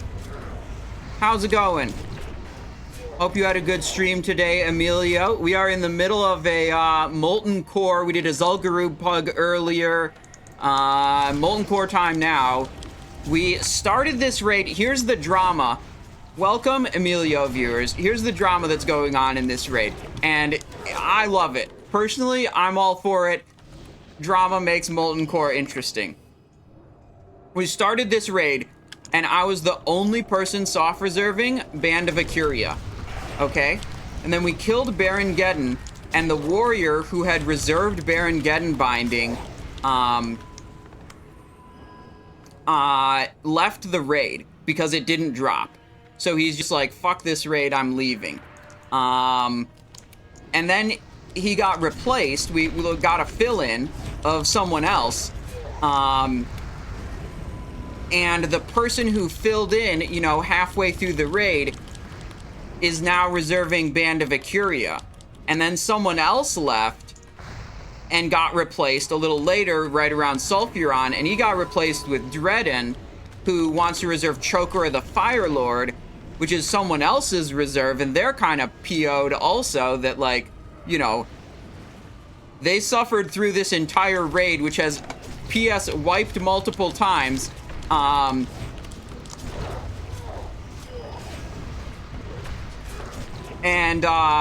Yeah, you know, like, do we need the replacements to clear the raid? Should the replacements be able to, like, reserve these highly, like, contested items when they weren't there the whole time? You know, I don't know, like, it does kind of feel bad for me, from my point of view, and probably for the other guy reserving Choker or the Fire Lord. Someone comes through halfway through, but also, like, if you're gonna replace people, like, you're gonna bring someone into the raid, you have to let them get some loot, you know. So, we'll see. We'll see what happens. I'm not raid leading. That's the main thing that I care about, is the fact that I'm not raid leading and it's not my call.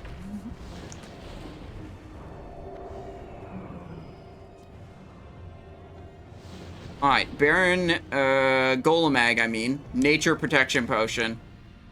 Emilio says, enjoy stream and the raids, mate. Going good. Gonna be watching you. Melee hype. Awesome, awesome, awesome. So, this character, last week we got a Striker's Mark. So, the last item we need out of here is a Curia. And we killed Shazzrah on Heat 3, because on Heat 3, Shazzrah has a chance to drop a Curia, and because Shazzrah doesn't do any fire damage, you don't actually need the Heat 3 fire resistance.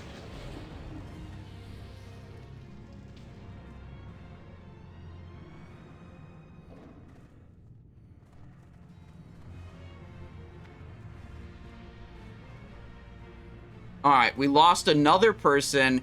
We actually just lost the person who had been here most of the time, and then, like, the other guy who had this happen to him, he was just way more upset than I was, and he actually just left the raid because the raid leader was gonna let the replacement guy reserve the same item that he wanted.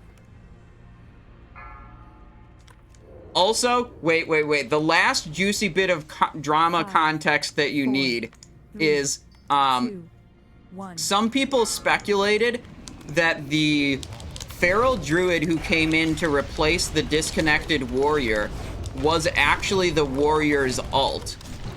And I have no idea if that's actually true or not, but the druid did message me and said, yo, can you guys stop harassing me? Something. Wait, what? Let me see exactly what it was. He said, I'm only here because my bindings didn't drop. Can your stream stop ratting me out? Please, my ult needs gear. Now, I don't know if he's just trolling and memeing, or if we actually sniffed out the scam of leaving the raid, joining on a different character, getting different reserves. No idea what's actually true. Also, don't particularly care.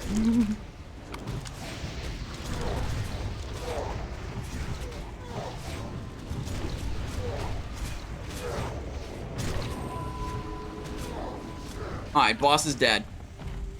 Quick Strike Ring, Magmadar's Horn, Sulfuron Ingots, Scorch Core. Okay. Which pieces of Scorch Core do we actually need? Bracer and Shoulder for tank set, I think? As off-spec stuff? Wait, I just got another whisper. It says, check the final letter in that whisper's name, my friend. Oh, shit. Okay. Someone made a level 1 with the same name, except the final A in Scrubnubba, this is the guy who came in and reserved a Curia, has an accent over it. So the guy who messaged me, you know, supposedly admitting that, you know, he was perpetrating this warrior disconnect scam, was actually not the same person as the druid that's actually in the raid. Oh, man. God, this raid can't get... I mean, it could get better. It could get better, because we could actually get a Curia at the end of all this bullshit.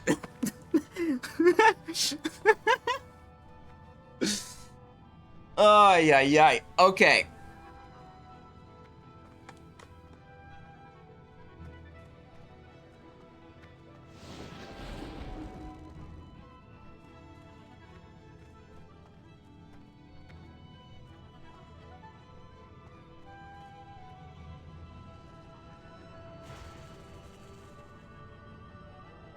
I mean, it's 2 bosses left.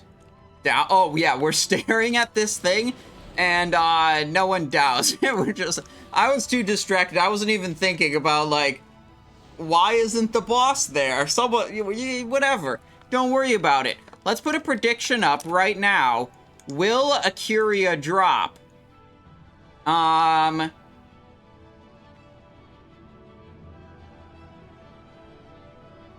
Yeah, okay, we'll just do that. Simple yes, no. Will a Curia drop? Drops from Ragnaros, not this boss, but the one right after it.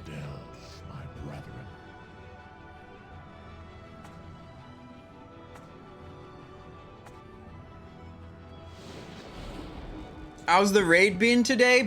Ask BXR Trauma. Well, if you're just tuning in... Oh... We actually just did a recap of all the drama that's happened in this Molten Core. I'm not sure if I'm gonna hit another one, but here's the TLDR. Also, hello, Kaivu. I was at Kaivu. I had a question earlier about how many hair follicles you have left, and I had to say, like, I don't know how many hair follicles Kaivu has left. So, I think some people in chat were interested in that, so I don't know if you can inform them, or if that's, you know, personal information that you don't want to share. You don't have to share that. Right, anyways, BXR Trauma, this is the basic situation of starting the raid, and then a guy leaves the raid after we kill the boss that dropped his soft reserve because it didn't drop, so he just leaves. Then he gets replaced. Then the person who replaced him reserves, like, highly contested items, but they only joined halfway through, so then people are mad. And then another person disconnected and got replaced, and basically the same thing happened. And the other guy who'd reserved Choker of the Firelord was really mad that the new guy reserved Choker of the Firelord too, that the other guy actually left the raid. or we're assigned to kick Moon. That's all I need to know.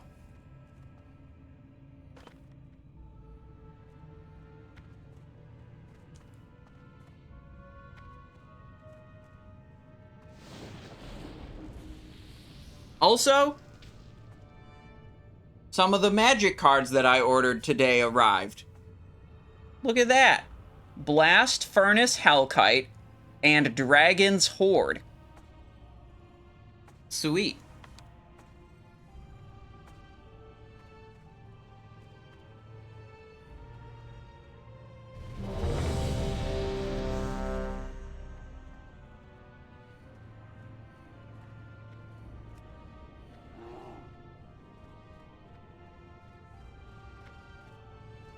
Yeah, those cards are like $2 each. They're not very expensive.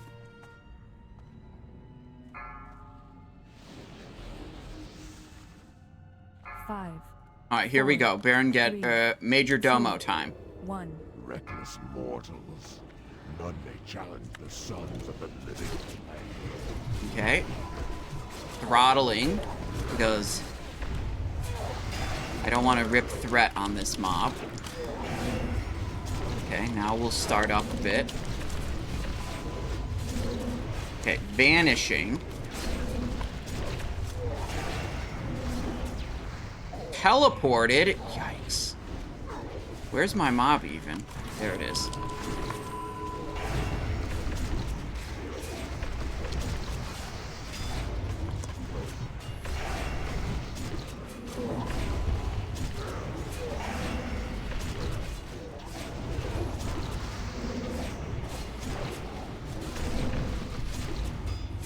Kick. No, teleported again. Blood Fury. Blade Flurry.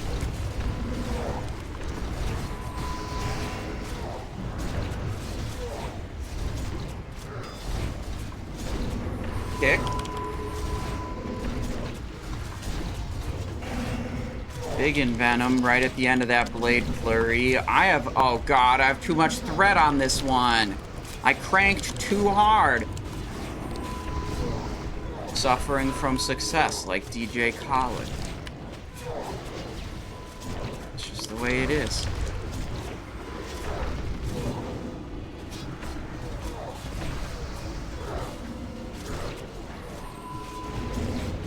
No, I can't interrupt it. My kick was on cooldown. I thought it was illegal for them to cast that frequently. Oh well, they're dead now. Okay, no more threat problems. Dominating the interrupt meter by switching targets to other things and taking over other people's interrupt jobs that they're failing at.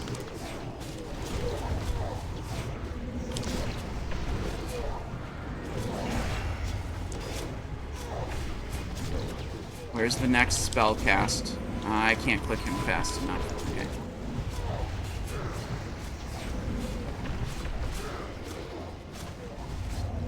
Got it.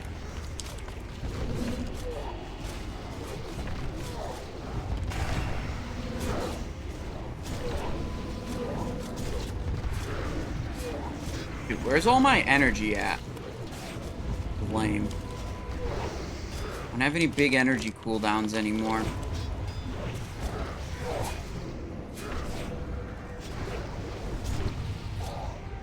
Sprinting. Big dam. One mob left.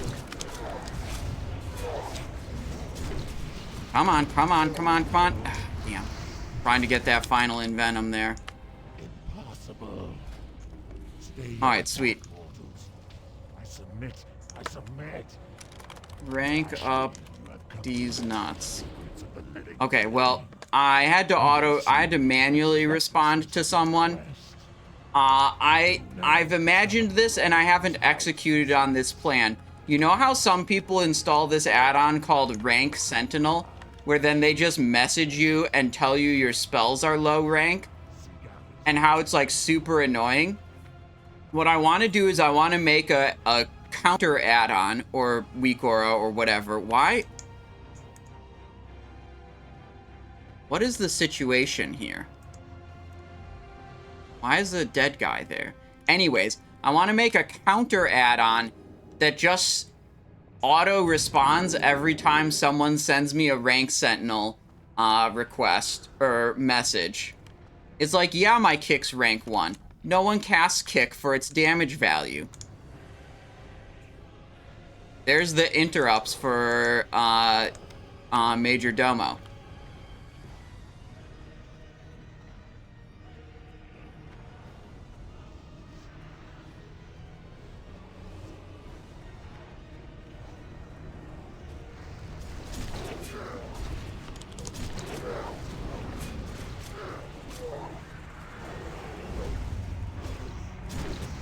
I just think it's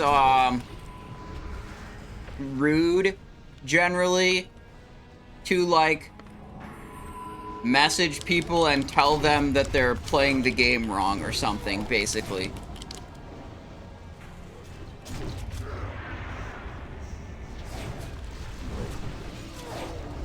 I take a great offense to unsolicited advice.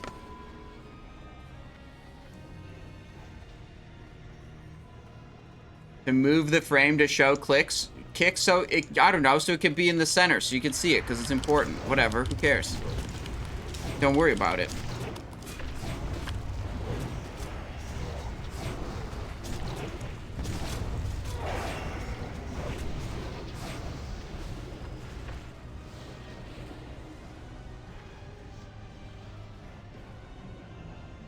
As a healer, sometimes you use lower rank spells on purpose. It still sends those rank whispers. Yeah, that's got to be, like, even more annoying. This is mostly me being lazy and not, like, upgrading a spell because, like, it's actually not, like, hardly relevant whether I upgrade that or not. Okay, now, we have a situation here in that we've wiped a lot of times and deployed one repair bot mid-raid already. And teleported someone to Orgrimmar because they forgot to repair when the repair bot was down. But then we still wiped a lot more times after that, so my Dream Eater doesn't have a lot of durability left. And Majordomo has some special bullshit, or sorry, not Majordomo. Ragnaros has some special bullshit where he causes, like, durability damage to your main hand weapon. Okay? It's totally lame. And Dream Eater is insanely important. So what we're gonna do is that. And then if... Oh god, this has... Hang on, we can fix this. And then when Corehound Tooth breaks, because it's probably gonna break.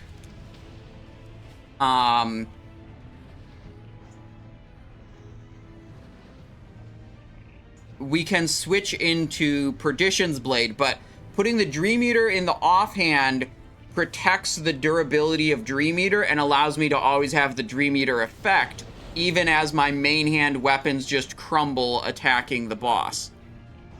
Oh shit, that's the Majordomo loot. Shadow Flame Skull, Molten Scale Bindings, Gloves of Hypnotic Flame, it's all crap.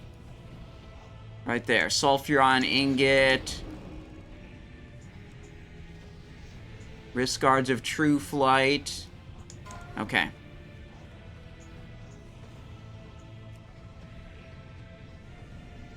You can switch weapons mid-combat? Yes, you can. Okay, we'll probably need to refresh that. Get a little stamina buff there, little food buff here.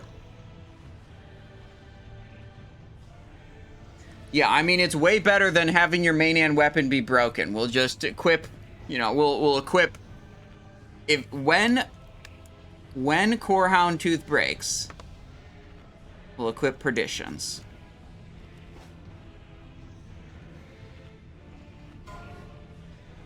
Alright. The prediction for Acuria is still up, by the way. To switch Trick It? What do you mean? Wait. What am I forgetting? Trinket. Yeah, okay, good call. Good call. We got our snowballs ready to go. If we get knocked into the air, we can snowball ourselves. We can do the fire protection. on the key bindings here. Sandstorm Trinket. Yep, that's the one. Can you also have a repair bot in melee? Yeah, but odds that they're going to deploy a second repair bot in the same Molten Core, I estimate, are low.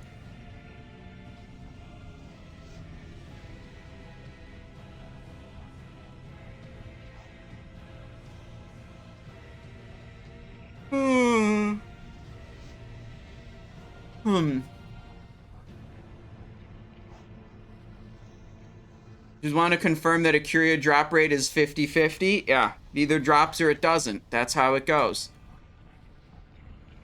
Currently 35,000 points on yes.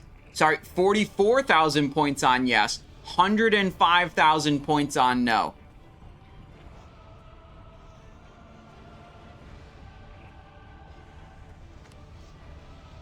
So, Dragon Fang Blade, nice. Perdition's Blade, also nice.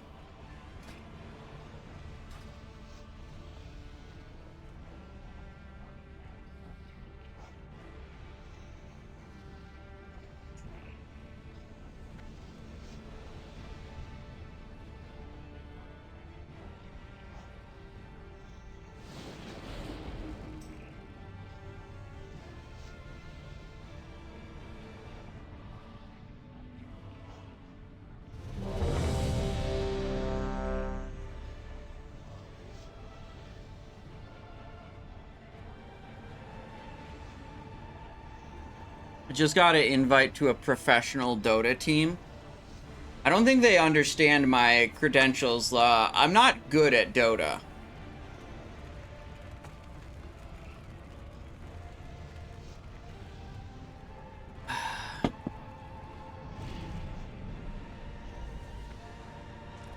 I'm gonna ask, do you play on the Steam version or the Warcraft 3 version?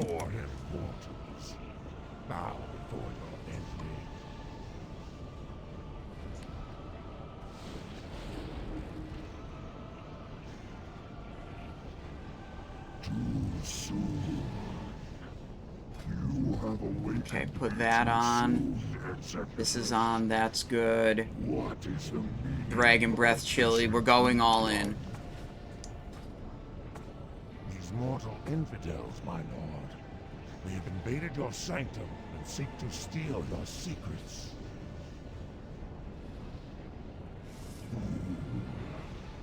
You allowed these insects to run rampant through the hallowed core. All right. Now you lead them to my very lair? You have failed me, Executus. Justice shall be met indeed. Not all in without boons. So true. 3, Now 2, for you, 1. insect. We're unbooned. Boldly you sought the power of Ragnaros. Now you shall see it firsthand.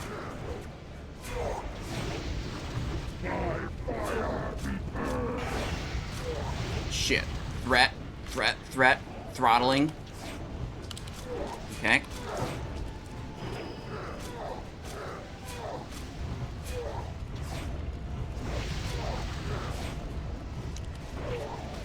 Watching, I'm just staring at the threat meter.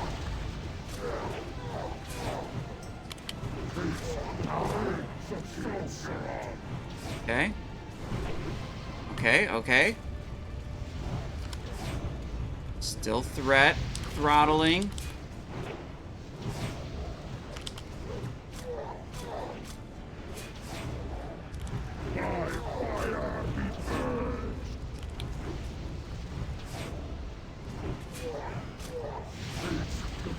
Snowball. Case the flames of Sulfuron, sure, whatever. Fire protection potion, re-upped. Threat's high again.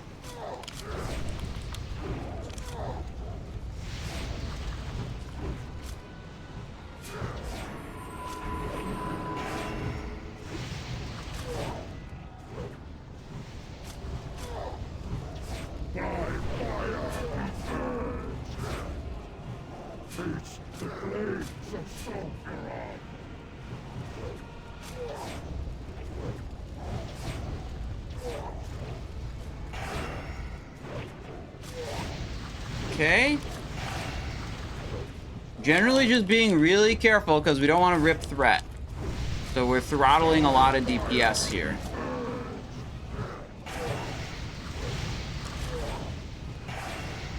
Yo. Yo, okay. we actually ripped there. But here's the submerge. Don't hit them. Move over to the tanks. Feint is actually... What the fuck? What were they all over there for? Well, that guy's dead now. Okay, here's a skull target. Uh-oh.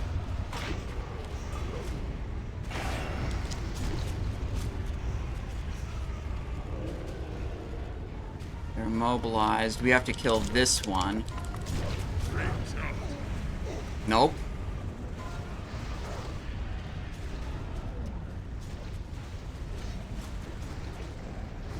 Well, you gotta kill the low. If you kill the low health ones quickly, they don't explode. It's like Baron Geddon's. It's like Baron Geddon, where, like, if you at a low health, they start casting the explosion spell, and if you kill them first, they don't do it. This is a wipe.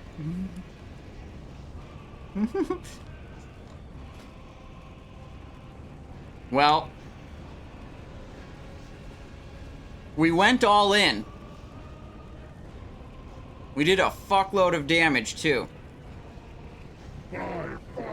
Oh, wait, they got through the phase. Yo, how many people are alive? 1, 2, 3, 4, 5. Oh, and 0 tanks. Okay.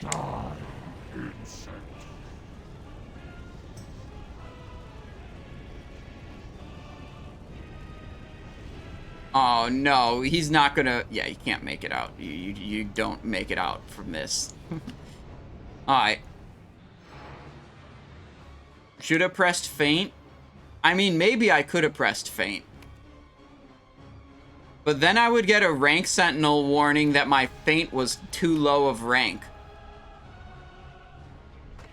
I already told the rank sentinel... The rank sentinel message you get is, let me see.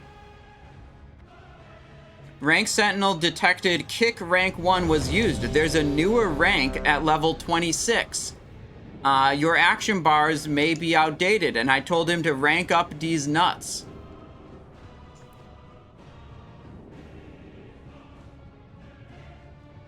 Respond yes for Heat 1, respond no for Heat 2. Yeah, we gotta do Heat 2, dude. It's way better odds for a Curia.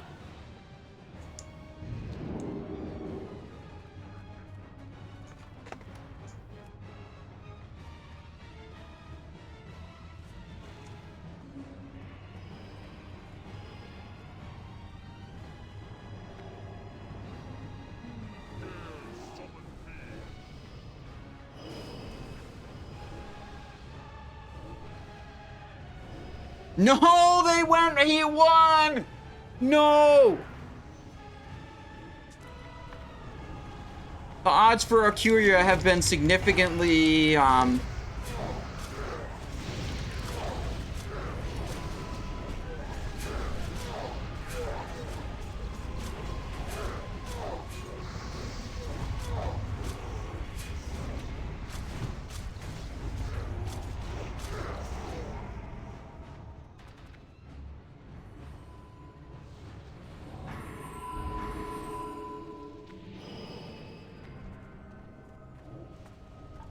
God. Dude, I voted for Heat 2. Too many soy raiders in this group.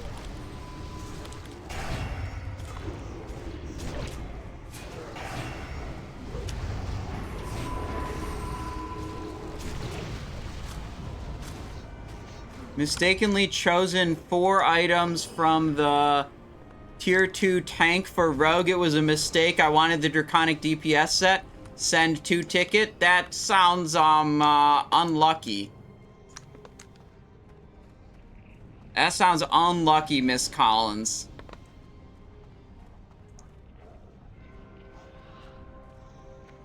Wait, hang on.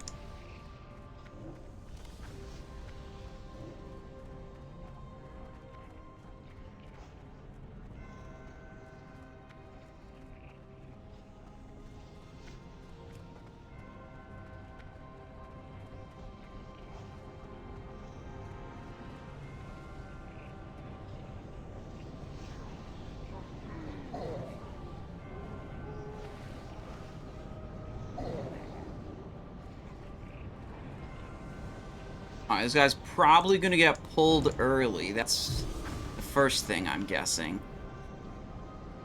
Wait a second. Why is this gear like this? This should be over here. Oh, I know why it was like that. Because my poison knife macro was actually switching the Corehound Tooth into the offhand. Because for something else that it's not important.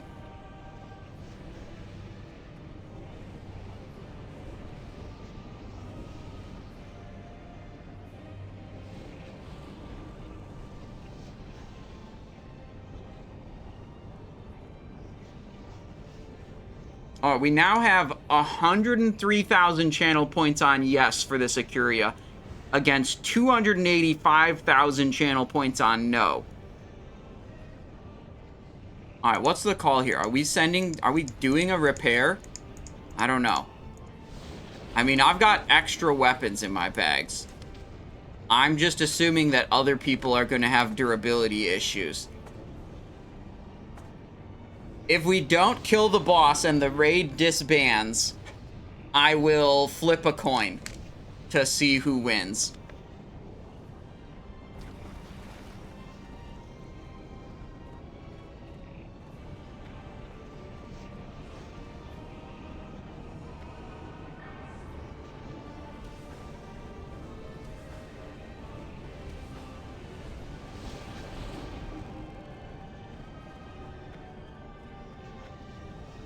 Alright, we are going and fetching a repair bot. Okay, so we'll be a couple minutes before we pull the boss. Sounds like. Alright, drink another fire potion.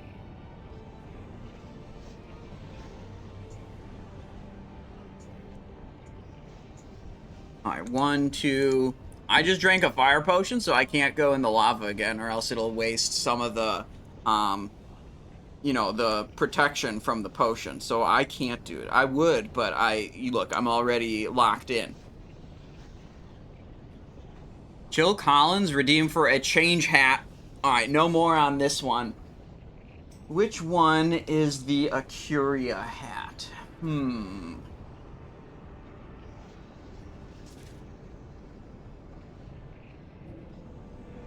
we go.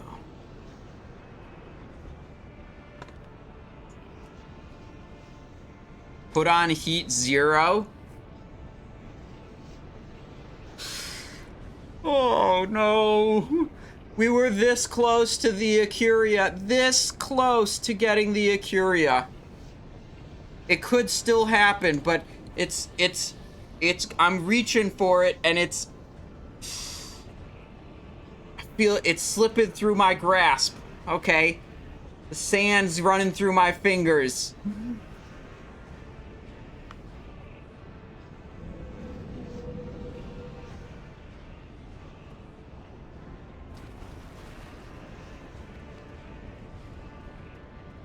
Alright, they are teleporting to Orgrimmar to get a repair bot, and then we'll summon back into the raid. That's currently the plan of what's going on here. Subtle Sniper dies of old age, comma, and starving. Oh, yeah. Oh my god. What time is it? Can we do another raid after this? It's already 5:30.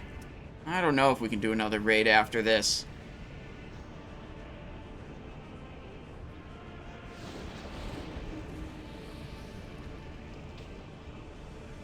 We do have another rogue that we can run in Molten Core that needs a Acuria also. 2 of my 3 rogue characters still need a Acuria. This is one of the 2 that needs a Acuria. The other one is the Giga Chad Thunder Fury rogue tank.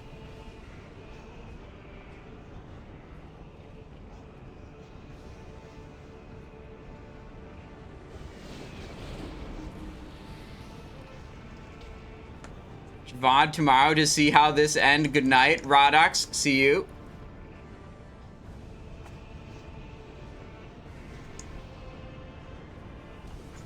Oh, they're back. Wait, I think they're back. Okay. Repair bot is up. Okay. I'm still gonna... Oopsies. I shouldn't have pressed Vanish. I didn't mean to press Vanish. I'm still gonna put the Dream Eater in the offhand. No, it's Heat 1. There's no way we fail. There's no chance we fail, right? It's impossible. Soft banana bread? Okay, hang on.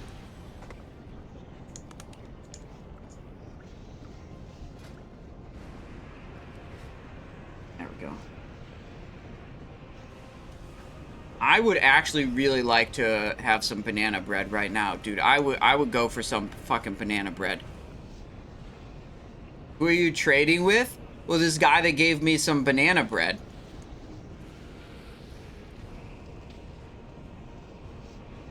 All right, how many minutes are left on this Acuria prediction? It's getting towards the end here.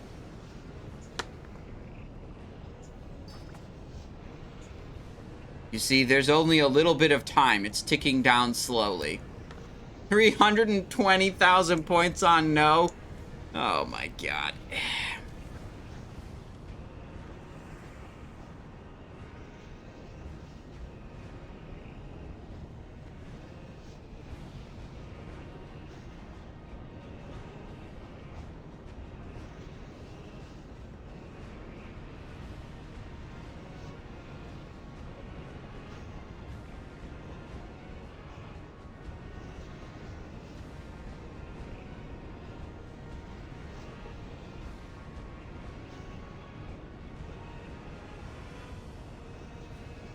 Kaivu, that's some responsible gambling if I've ever seen it. You have your life savings bet on this channel point prediction. My kids don't go to college if I don't win. That's the kind of energy I need. Full commitment on the belief. Okay? 5, Heat 1 Ragnaros. 3, 2, 1. Already spent all my world buffs on the last attempt. Still gonna overthreat. By the looks of it.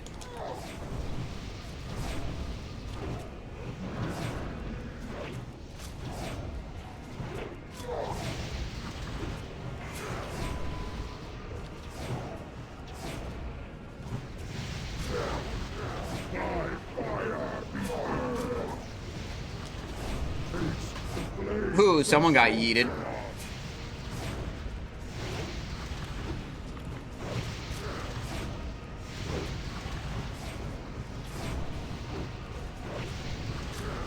Waiting. In Venom.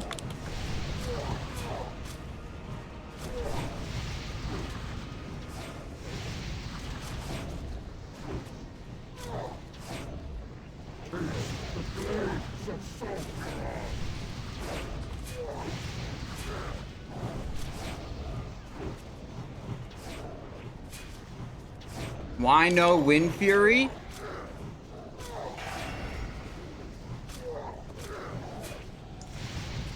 Because we had it set up in the other way. Don't worry about it. Snowball to stop that knockback. Alright. Sons of Flame time.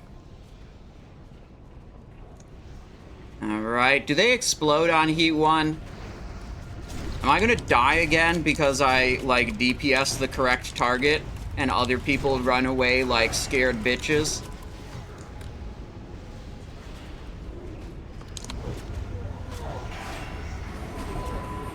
Okay, yeah, no emotes going out for the explodes.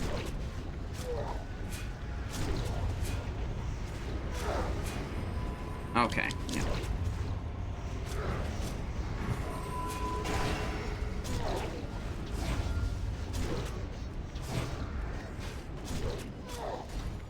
Alright, let's just go back to where we're supposed to be.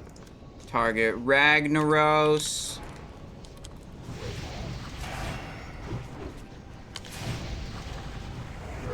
Alright.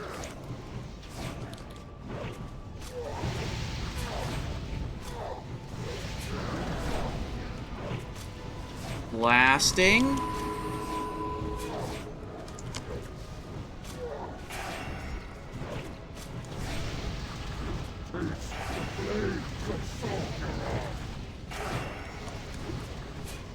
wasting the flames of Sulfuron. Yeah, whatever.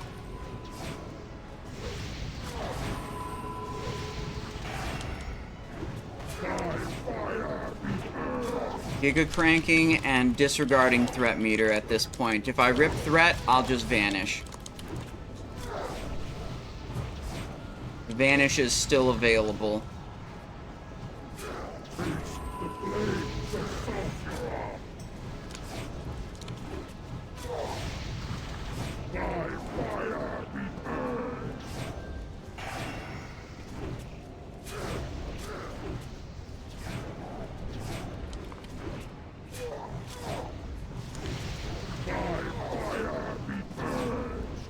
Good. Good. Not good. Failed in Venom. Go. Now we're getting some procs. Snowball. Evasion.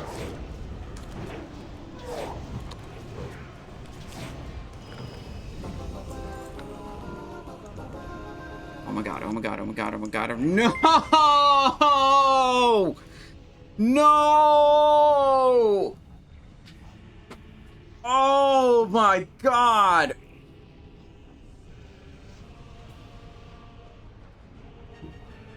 Oh my god, no.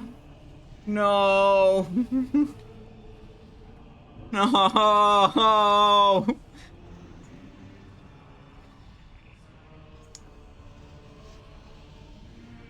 Oh, Spinal Reaper, Perdition's Blade. No. Oh my god. Okay. Ah.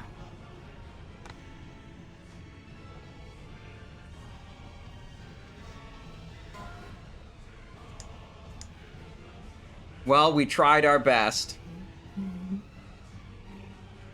I'll run. Pack it up, boys.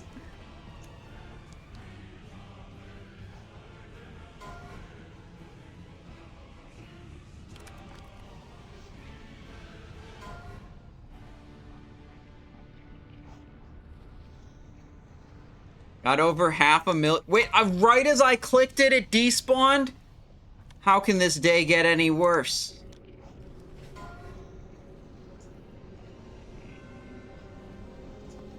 The buffs weren't wasted, okay? You guys said I lost the buffs, but that doesn't mean they were wasted. One chatter said, not full committed if you didn't unboon. And then I was like, damn you right. And then I unbooned. That was worth, okay? That's just how it goes. Ah.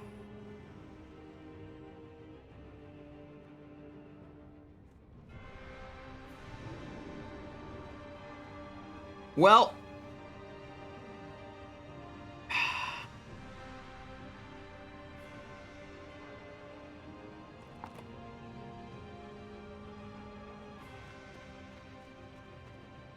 worst MC of my WoW life.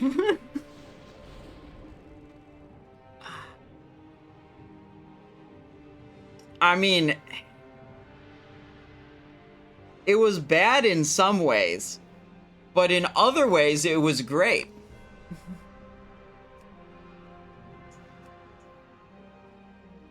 Alright. Oh, shoot. It's Meat Hole.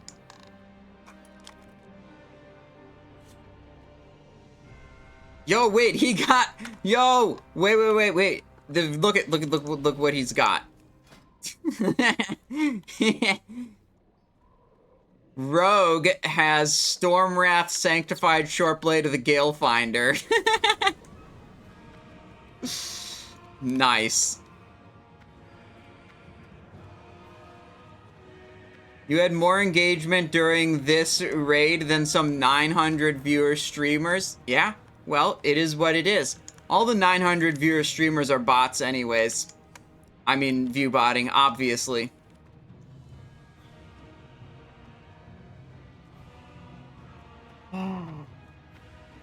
Wow, we need to just...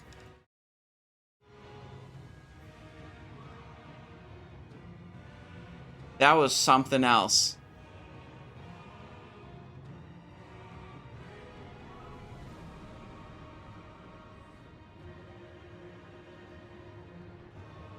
Oh, we need to fix our talent specialization. We rushed into that raid and had accidentally plugged in the wrong talents. Kuja, did you... Oh my god, Kuja, don't tell me you just missed that raid. That was possibly the best... That was easily the best raid I've done for 2 phases.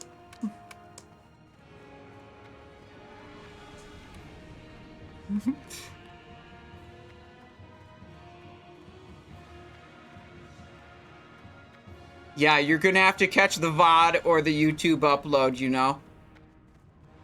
Let me give a recap for everyone who missed it. We got ourselves out of a Zul'Gurub run. The Zul'Gurub run was fine. We got 2 idols in the ZG run. Popped out of there. Looked in looking for group. There was an advert that said, need Feral Druid or 99 Parser for Molten Core Heat 2, triple soft reserve. And then, like, they had some caster stuff hard reserved or something. I don't remember exactly what was hard reserved. So we messaged the raid leader, said, Rogue DPS here, MC/BWL geared. And then the raid leader said, you're trash. And then said, get in here, and invited me. So then we booked it to Molten Core. Turns out they were already inside Molten Core when we joined. They were like clearing trash. So like they were going already. We dropped group, got a summon to Kargath, ran over to Molten Core. They did Gehennas first. We killed Gehennas. Then they started going towards Garr. And then I was like, hold up. Lucifron and Magmadar are still alive. So then they... were like, you right, and then they U-turned it, except for one of the boomkins, kept pulling stuff towards Garr, had to be told a second time, turn it around, we're going back to Lucifron and Magmadar. We kill Lucifron, we kill Magmadar. Magmadar drops Striker's Mark. Literally no one in the entire raid had reserved Striker's Mark. The other rogue gets it uncontested because there was only one roll for Striker's Mark in this raid.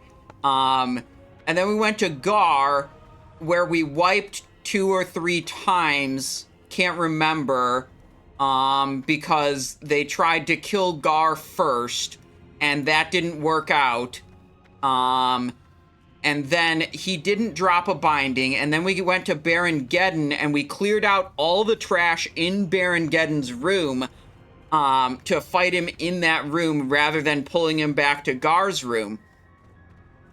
And we wiped on the first attempt. I can't remember why.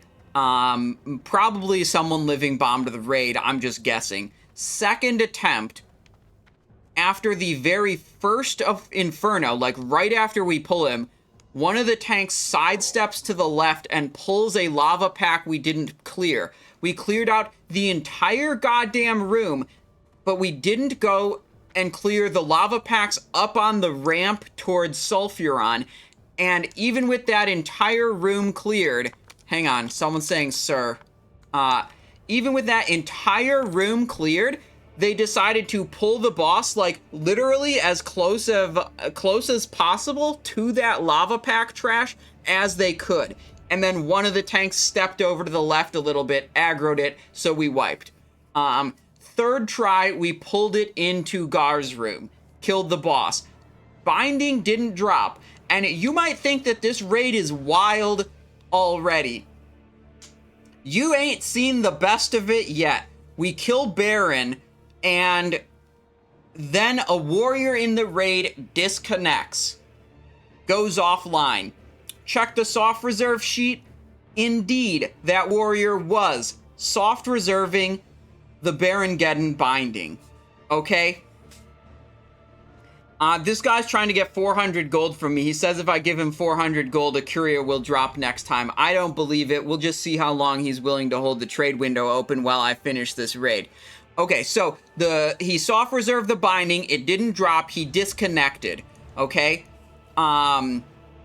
Then we switch to Heat 3 to try to kill Shazzrah on Heat 3 because it can drop a Curia. Mind you, I didn't mention this at the start. I'm the only person reserving Band of Acuria in this raid. No one else is on Band of Acuria. So this is the raid for me. Acuria is the last item I need out of Molten Core on this character.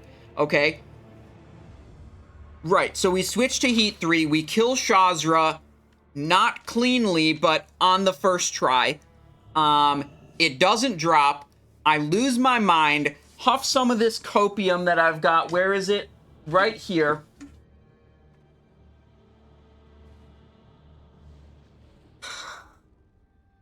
Yeah, it'll drop from Ragnaros for sure. We didn't get it on Shazzrah, but we just got to make it to Ragnaros and then it'll drop.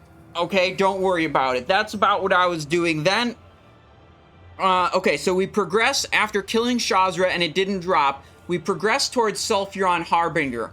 On the way to Sulfuron Harbinger, we get a replacement for the warrior who left. A feral druid joins the raid, and the feral druid is allowed 2 soft reserves because they joined partway through. It was 3 soft reserves for the people who were there from the start. Feral druid reserves double Acuria, and I about lose my shit. I was like, oh my god, it's over. We're gonna lose it to the feral druid, who isn't even good, and then, actually he did okay. But, this is what was going through my head. Probably a scrub, because it was in his name, and scrub something or other. And we're gonna lose the Acuria after suffering through this Molten Core. Now I'm contested on Acuria. Okay, whatever. I'm like, calm down, it's okay, it'll be fine. And then we wipe on Sulfuron Harbinger because I'm pretty sure no one kicked ever except for me. I kicked all of my target spells, so it was just like I was back in Standards. At this point, I find out the raid is hosted by CTM, which is another parse-oriented guild. Okay? And then it all makes sense why there weren't any kicks on Sulfuron, because it's a guild full of parsers. So, I mean, that's just like it was in Standards. I was the only one who kicked Sulfuron, I think, ever. I only did okay, Sag, scrub noob, hello. Kick doesn't do damage. True. Right, we kill Sulfuron, doesn't drop. Someone else had disconnected at that point, and right around Sulfuron, we get a replacement for the second person who disconnected, and the replacement for that person chooses to soft reserve Choker of the Fire Lord, and this extremely pisses off one of the mages in the group who was soft reserving Choker of the Fire Lord, and they were very unhappy with this to the point where they just left the raid and then gave themselves 0% chance to get Choker of the Fire Lord this week. Okay, so we have 2 replacements so far that are given fresh reserves on highly contested, highly desirable items that made other people mad. I was mad, but whatever. We were gonna roll with it. Who cares? We kill Golemagg, fine. We kill Majordomo, fine. I crank that meter and also top the interrupt meter on Majordomo.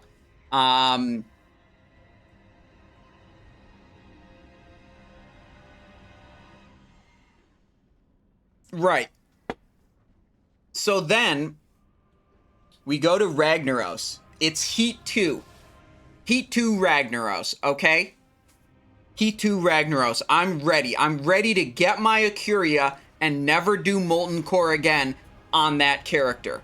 All my characters still need Molten Core items, okay? Right, so we do Molten Core, Ragnaros, Heat 2. We pull the boss. Right before pulling the boss, I clicked a bunch of consumables and I'm like fully committed. And then one guy in chat, I forget who, says, "You're not fully committed unless you unboon." And then I'm like, you are so right. And then I unbooned my 8 world buff boon that included Dark Moon Fair, Spirit, literally all the world buffs, Spirit of Zandalar, War Chief's Blessing, Onyxia buff, Songflower buff, and all 3 Dire Maul buffs. Full boon. Okay? Now I'm fully committed. Now I'm locked in. 100% focus. Okay? We're downing this boss. I'm getting my Acuria. A crank damage. I'm gapping everyone in the raid. I'm basically throttling the entire time because the tank can't keep up with how insane my damage is. So I have to throttle so I don't pull threat. Okay? Right? We get the boss to 50%. That's the submerge. Lock in. Go to the collapse spot so we can fight all the mobs. Raid leader calls out in raid chat, says, target the low health ones. And I look, there's a skull mark. It's at 8%. I'm like, fuck yeah, we're killing that. And I go over to it, and I mutilate it, and I envenom it, and it's not dead yet. And then it explodes. I'm dead. All the world buffs are gone. I look at the raid thing. We're at 18 people in the raid. Some other people had left, not gotten replaced. I didn't really remember exactly when that happened. Down to 18 people with like 6 dead. They managed to clear out the Sons of Flame during the submerge, but all the tanks are dead. We have about 8 people alive going into the emerge, and we wipe. Now, at this point,